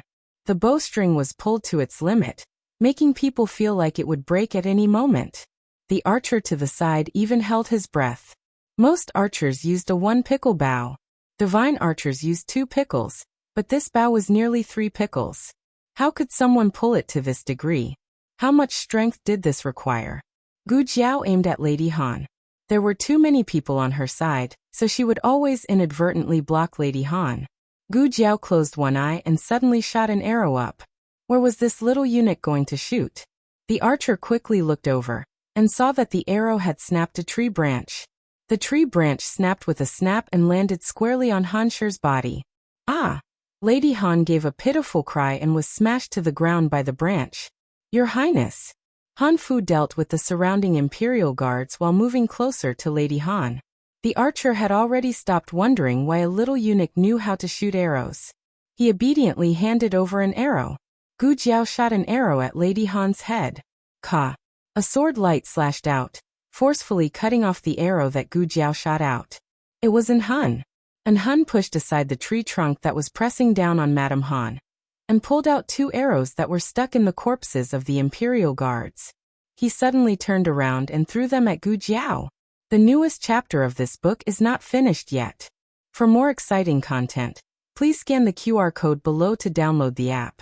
Novels are updated even faster. Millions of novels are free to read. Novels that can't be found online are all available here.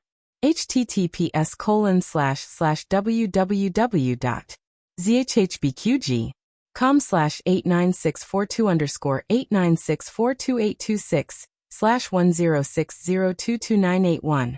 HTML Genius memorized this website's address in 1 second. www.zhhbqg.com Bikugo mobile reading website.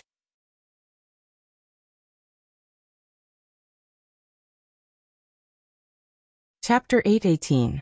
The newest chapter of this book is not finished yet. For more exciting content, please scan the QR code below to download the app. Novels are updated even faster. Millions of novels are free to read. Novels that cannot be found on the internet are all available here. And Hun's strength was fast and fierce. Although he did not have a bow, it was still much faster than a normal hidden weapon. The archer noticed this expert's actions. The arrow seemed to be aimed at the eunuch beside him, but it would also hurt him. But the arrow was too fast. He could not dodge it. The archer's body froze on the spot. Gu Jiao grabbed him and dodged to the side. The 2 arrows flew past the roof where the 2 of them were originally hiding. With a terrifying force, the arrows nailed into the eaves behind, cutting off a piece of the eaves. When the archer saw this scene, he swallowed hard. He could not imagine that if this eunuch did not react quickly, his head would have been cut off. And Hun's main goal was to save Miss Han. The 2 arrows just now were a warning to Gu Jiao, and also to buy time for his rescue. He did not continue to tangle with Gu Jiao. He brought Miss Han, and under the protection of Han Fu and the others, he killed his way out of the encirclement. Gu Jiao would not let him leave so easily. In the 3 years of internal strife in her dream, although the instigator was Miss Han, and Han also contributed a lot. Many aristocratic families came to assassinate Miss Han, but because of Han's interference, they all failed. To kill Miss Han, she must first kill Han. Gu Jiao grabbed the bow. "Give me the quiver." "Yes." The archer immediately handed the quiver on his back to Gu Jiao. Gu Jiao took the quiver and quickly ran in the direction where Miss Han and Han left. The archer suddenly reacted. "Wait, what did I mean when I said yes? He is just a eunuch. How can I bow down and listen to his orders?" He even handed over his bow and arrow obediently. "Hey, be careful." Damn it. What he wanted to say was, "Give it back to me." Why did it suddenly change when it was at the tip of his tongue? On the ground, there was an endless stream of soldiers from the rearguard commandery and the Wang family. It was not easy for Han to bring Han Shi along. Once he used his qinggong to soar into the air, he was like a live target exposed to Gu Jiao. At first, Han didn't realize how accurate Gu Jiao's archery skills were. Who would have thought that when he used his qinggong for the first time, Gu Jiao's arrow pierced through his sleeve? Han frowned. Before Gu Jiao could shoot the second arrow, he struck out a palm towards Gu Jiao. Gu Jiao had already anticipated that he would retaliate, so she immediately dodged after shooting the first arrow. There was no second arrow at all. This is what I call predicting your prediction. On the other hand, Gu Jiao rolled around on the roof. It looked like she was dodging, but in fact, she was secretly pulling the bowstring. The moment she stabilized herself on one knee, the arrow in her hand left the bowstring and shot one of the Han family's trusted aides. He screamed and fell to the ground. The rearguard commandery soldiers in front of him heard the scream and turned around. Only then did they realize that this person was holding a sword in his hand. It was obvious that he was trying to sneak an attack on them. He looked at the eunuch on the roof who saved his life and nodded gratefully. Then he put more effort into killing the enemy. Gu Jiao continued to chase after Han. In terms of martial arts, Gu Jiao, who had not recovered her full strength, was not Han's match. However, Gu Jiao's archery skills were superb. Even someone as strong as Han was suppressed by Gu Jiao's archery skills. This was something that Han did not expect. He originally thought that he was just a soldier who made a name for himself in the Black Wind camp. He didn't expect him to be an archer with godly strength. This kid seemed to be born for the battlefield. Han no longer jumped up to be Gu Jiao's living target. He led Han Shi and killed their way out from the ground. Gu Jiao couldn't kill Han, so she killed the Han family's trusted aides. As Han Fu fought, he faintly felt that something was wrong. However, when he turned around, the Han family's trusted aides around him had all been shot. Han Fu's first reaction was that the Wang family's archers were so powerful. If he had known, he would have taken the archery unit into his hands. However, in the next second he realized that the person who killed so many of his trusted aides wasn't the Wang family's archers. It was the eunuch who escorted the monarch into the palace.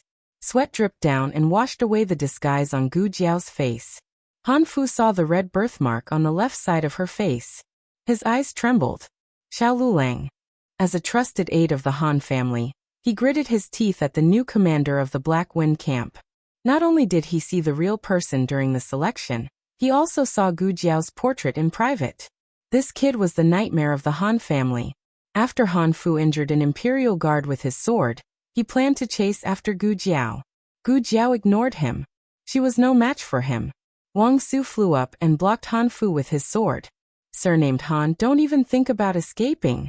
Han Fu was tightly entangled by Wang Su and couldn't escape.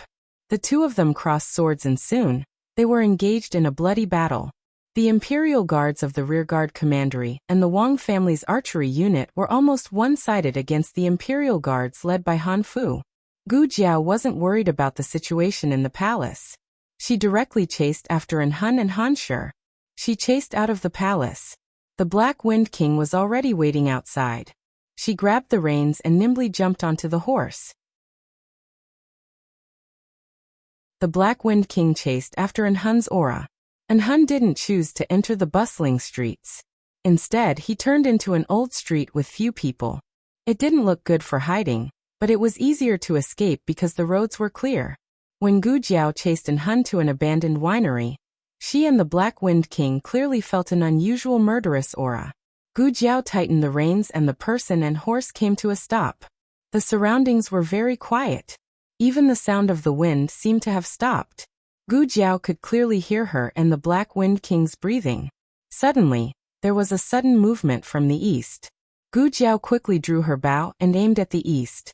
However, she suddenly shot towards a thatched roof in the southeast. A figure suddenly flew out from behind the roof. It was Han. And Han's eyes flashed with surprise. "Kid, you didn't fall for it. I have a whole new level of respect for your archery skills. Why don't you kneel down and kowtow to me and call me master? I don't want your life." Gu Jiao took out an arrow from the quiver on her back and put it on the bowstring. "I think you should be the one kowtowing. How arrogant. Take this." And Han opened his arms and flew up. His black robe fluttered in the wind. He was like a bloodthirsty bat, attacking Gu Jiao mercilessly.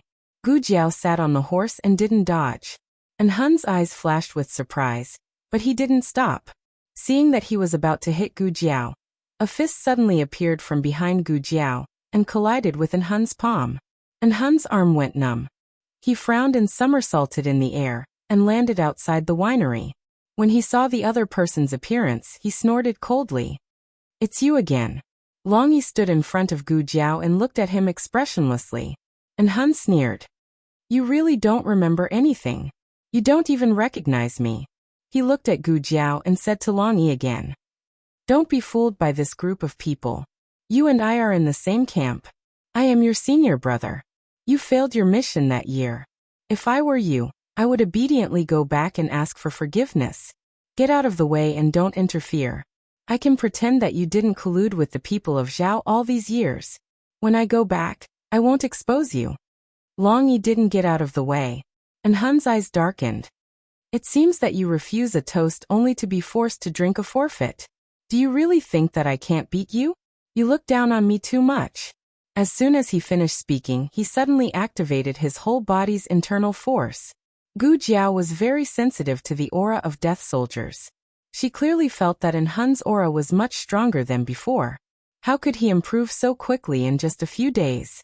Although it was true that the Death Warrior had become stronger through repeated breakthroughs, the extent to which he had become stronger was simply too shocking. Was it related to the purple grass poison that he had been infected with? If it was true, then Long Yi was at a disadvantage. In these years, in order to improve his strength, Han had many life and death duels with people. Long Yi didn't have such an opportunity in Zhao country. Sure enough, in this round of confrontation, Han obviously had the upper hand. In order to end the battle quickly, Han pulled out his sword from his waist. Long Yi also pulled out his sword. This was the first time that Gu Jiao saw Long Yi use his sword. These two were worthy of being senior brothers. Their swordsmanship was exactly the same. Both of them focused on speed. Often, before one move was finished, the other had already followed. Gu Jiao's eyes turned very quickly. She simply couldn't keep up with them. Such fast swordsmanship. Just from the confrontation, Han had the upper hand no matter if it was in terms of moves or internal force. Han's sword slashed at Long Yi's left arm. Long Yi swung his sword to block. Han coldly said, "I have been practicing martial arts diligently all these years. I thought that if you didn't die, I would beat you fair and square." After he finished speaking, he kicked Long Yi's stomach. Who would have thought that he didn't kick Long Yi? Instead, his arm was cut by Long Yi's sword. Han frowned. Looking at the blood flowing out from his left arm, he gritted his teeth and said, "I was really careless." Gu Jiao deliberately provoked him. "What careless? You can't beat Long Yi. What's the use of training so hard for so many years? You still can't beat Shi Tian, who lost his memory." Han was poked in his sore spot. His heart stagnated and he almost got hit by Long Yi's sword again. He angrily said, "Stinking brat. You shut up." Gu Jiao raised her eyebrows and said, "You can't say that you can't beat him? Then you might as well not fight." Just tuck your tail between your legs and obediently leave. Wait until you go back and train for another 8 to 10 years. Let's see whether you can barely tie with Long E or not. I reckon that it will be a little difficult. And Hun was a proud and arrogant death soldier. He had lived under the shadow of Shirtian all his life. Shirtian was his devil. He couldn't tolerate other people saying that he was inferior to Shirtian. That was 20 years ago. I will no longer be Shirtian's defeated general.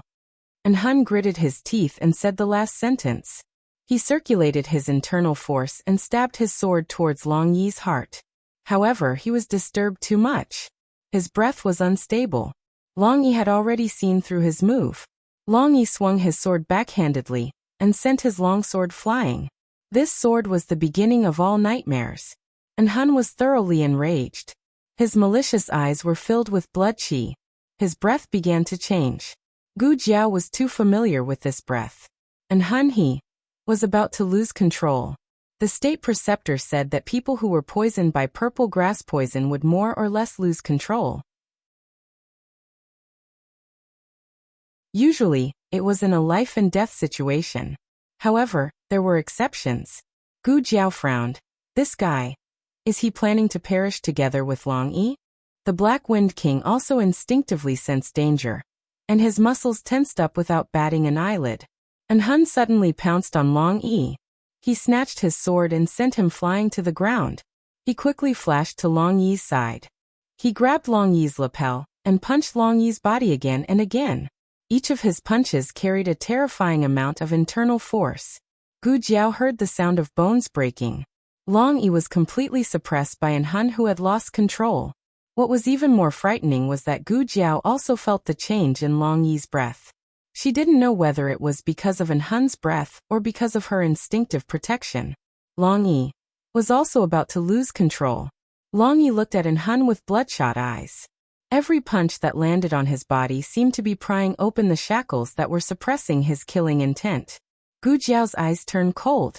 She took out an arrow from her back, pulled the bowstring, and shot an arrow through an Hun's thigh. And Hun was in such a state. This kind of small injury was nothing. He didn't even feel any pain. However, he didn't allow himself to be provoked. He threw away Long Yi in his hand and sent a palm strike towards Gu Jiao. Black Wind King wanted to leave with Gu Jiao. Unfortunately, it was too late. Gu Jiao was hit by the wind from his palm. She was sent flying and heavily hit the wall of the winery. She fell to the ground, and the stone wall collapsed with a loud bang, pressing down on her. However, Gu Jiao wasn't buried by the collapsed wall. Long Yi used his tall body to protect her. Gu Jiao looked at his eyes, which were filled with blood mist. She also looked at the blood mist that was slowly dissipating. Long Yi panted. He didn't lose control. He didn't change back to the beast that only knew how to kill. Long Yi carried Gu Jiao and walked out. He used his qinggong to jump up and gently place Gu Jiao back on the back of Black Wind King. Then he charged towards an Hun like a bolt of lightning and punched an Hun's chest with lightning speed. An Hun didn't have time to dodge and was smashed to the ground. Long Yi sent another punch. This time, his ribs were broken and his lungs were pierced. His breathing became rapid. The huge pain and the loss of internal force made him gradually regain consciousness. He looked at Long Yi in disbelief. Indeed, there was killing intent in Long Yi's eyes. However, it wasn't the killing intent after losing control. Why? Why was it like this? Why was he able to defeat him when he was sober? You can't win me. But before he could finish speaking, Long Yi twisted his neck with a backhand, and with a kacha sound his neck was broken. And Hun fell to the ground with his eyes wide open. It was as if he didn't understand how he lost. He didn't lose to the death warrior Shirtian. He lost to a person called Long Yi. The latest chapter of this book is not finished yet. For more exciting content, please scan the QR code below to download the app. Novels are updated faster. Millions of novels are free to read. Novels with content that can't be found on the internet are all available here. https://www.zhhbqg.com/89642_896422826/1060000737 HTML genius remembered this site's address in 1 second. www.zhhbqg.com Bikuj mobile reading website.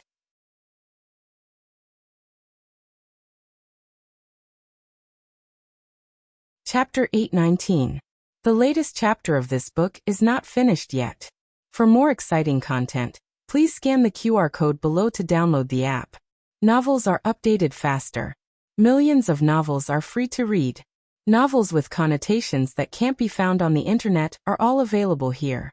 In this duel, Long Yi consumed a lot of energy. Not only was it caused by fighting back and forth, but when suppressing the uncontrollable killing intent. The pain Long Yi endured and the temptation he had to resist was unimaginable to ordinary people. This was the most damaging to his vitality. Long Yi gasped for breath and looked up at the endless blue dome of heaven. Gu Jiao got off the horse and came to his side. Turning her head, she looked at him and said, "Long Yi, what are you looking at? Did you remember something? You are injured, ride Black Wind King and go back." In the next second, Gu Jiao was picked up by Long Yi. Gu Jiao's face instantly darkened. She looked like a little doll with her feet facing down. "So just now you were just gasping for breath?" Sure enough, she shouldn't have worried about Long Yi. And Hun's strength was abnormal, but Long Yi's was even more abnormal. Long Yi brought Gu Jiao back to Duke Onggua Mansion. On the other side, the struggle in the palace was also over. Han Fu was captured by Wang Su. When the Imperial Guards saw Han Fu was captured, their morale fell, and they quickly surrendered. The only one left was Han Shi. After Hun brought Han Shi out of the palace, he let Han Shi sit in the carriage prepared in advance. He stayed behind to kill Gu Jiao, but he didn't expect that not only would he fail, he would be killed by Long Yi instead. And Hun was the biggest card in Han Shi's hand. He was even more important than the fake emperor. If Hun didn't work for Han Shi, how could Han Shi easily eavesdrop on the news in the imperial study? How could he allow the fake monarch to observe the real monarch in the dark? Even when Shang Guanyin was sold as a slave, Hun had a part to play. Han Shi could lose the fake emperor, but Han Shi couldn't lose Hun. Of course, Han Shi had absolute confidence in Hun. Even if Hun lost to that junior brother of the same sect last time, Hun had become even more powerful because of this. After Hun kills Xiao Lulang, he will be able to meet me. Han Shi thought this and let out a long sigh. She leaned against the wall of the carriage and closed her eyes to rest. But after a while, her eyelids suddenly twitched. Immediately after, she felt uneasy, as if something bad was about to happen. She frowned and said, "Did Xiao Lulang catch up?" "No, with Hun blocking him, he wouldn't even know how he died." "I think you're the one who's dead." Gu Qingfeng descended from the sky and landed on Han Shi's carriage. He kicked off the carriage driver and mercilessly dragged Han Shi down from the carriage. Although he respected the elderly and loved the young, he could forget about this kind of vicious old witch. Gu Qingfeng did not control his strength, and Han Shi was pulled down from the carriage. She fell and rolled a few times before coming to a stop. Her pearl hairpin fell off and her hair bun came loose. Her face was covered in dust, and she was even worse off than the old beggar woman. Han Shi was in so much pain that she cried out. Gu Qingfeng disdainfully patted the hand that touched her and walked over to her. "After doing so many bad things, you still want to escape? Do you think you can escape?" Gu Qingfeng had already taken off the crown prince's mask and revealed his true face. But Han Shi still recognized him from his voice. Han Shi raised her eyes and looked at him coldly. "You're the one who pretended to be the crown prince last night? If you let me go, I can." "Can your uncle?" Gu Qingfeng admitted that he was a chatterbox, but he was too lazy to waste his breath on an old witch like Han Shi. He directly grabbed Han Shi and threw her into the prison carriage that was already prepared.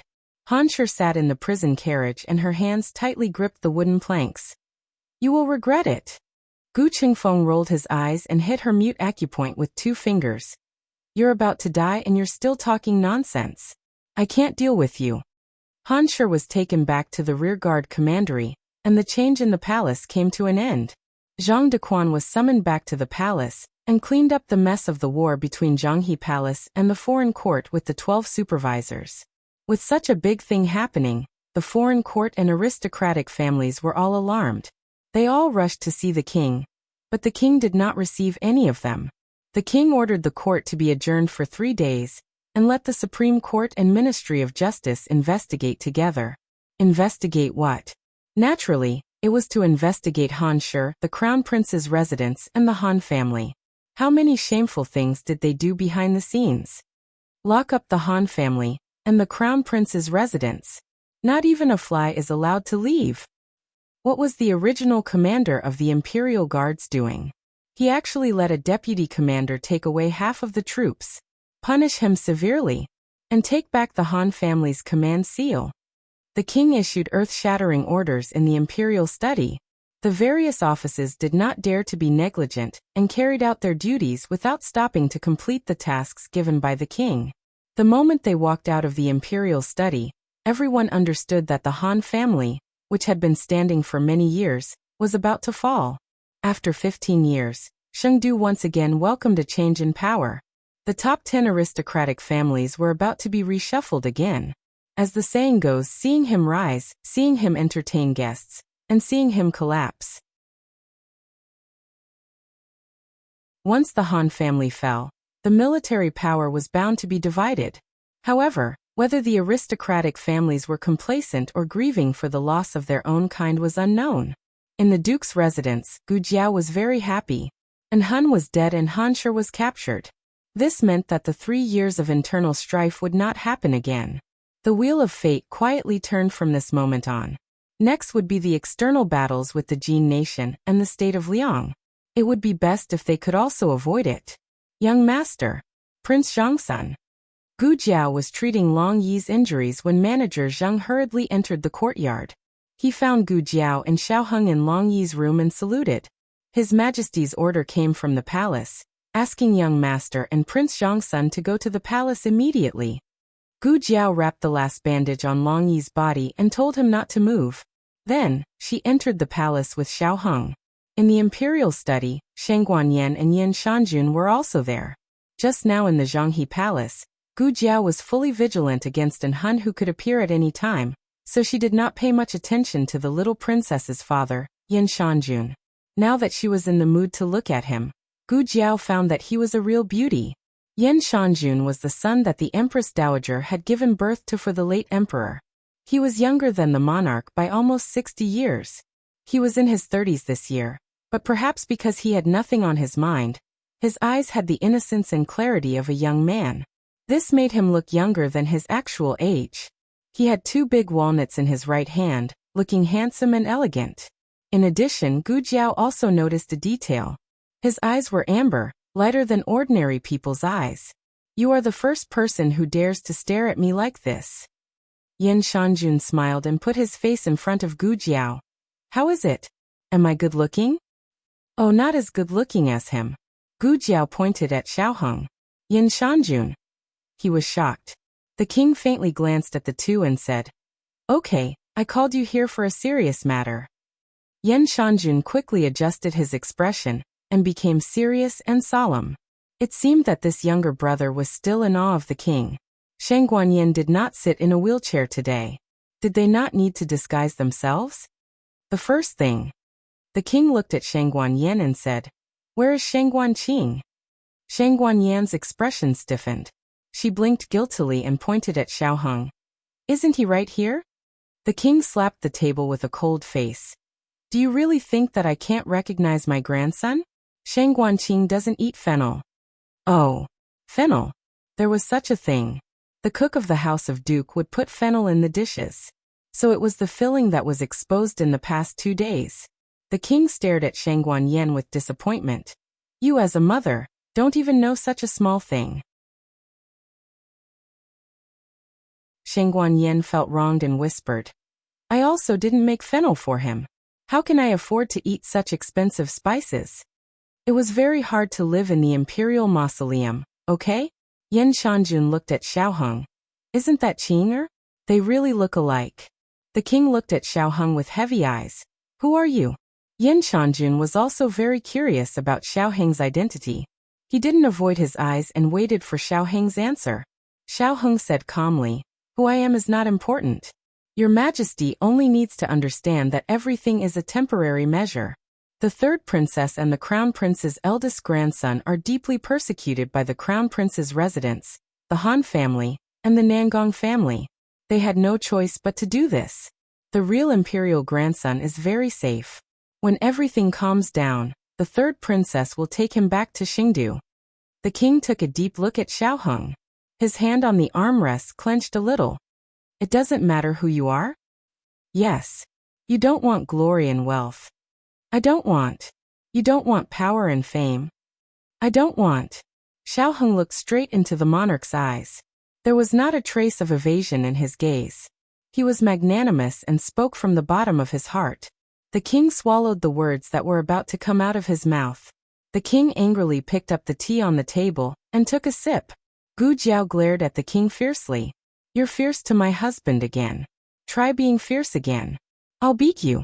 Digression. Today is also the day I want the monthly ticket. The latest chapter of this book is not finished yet. For more exciting content, please scan the QR code below to download the app. Novels are updated faster. Millions of novels are free to read. Novels with content that can't be found on the internet are all available here.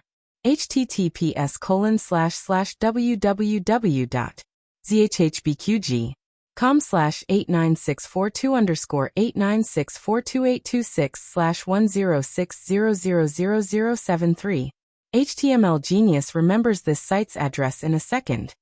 www.zhhbqg.com Bikugo mobile reading website. You're tuning in to the Earbook Haven YouTube channel. Don't forget to subscribe and join us on this journey to catch the most captivating stories.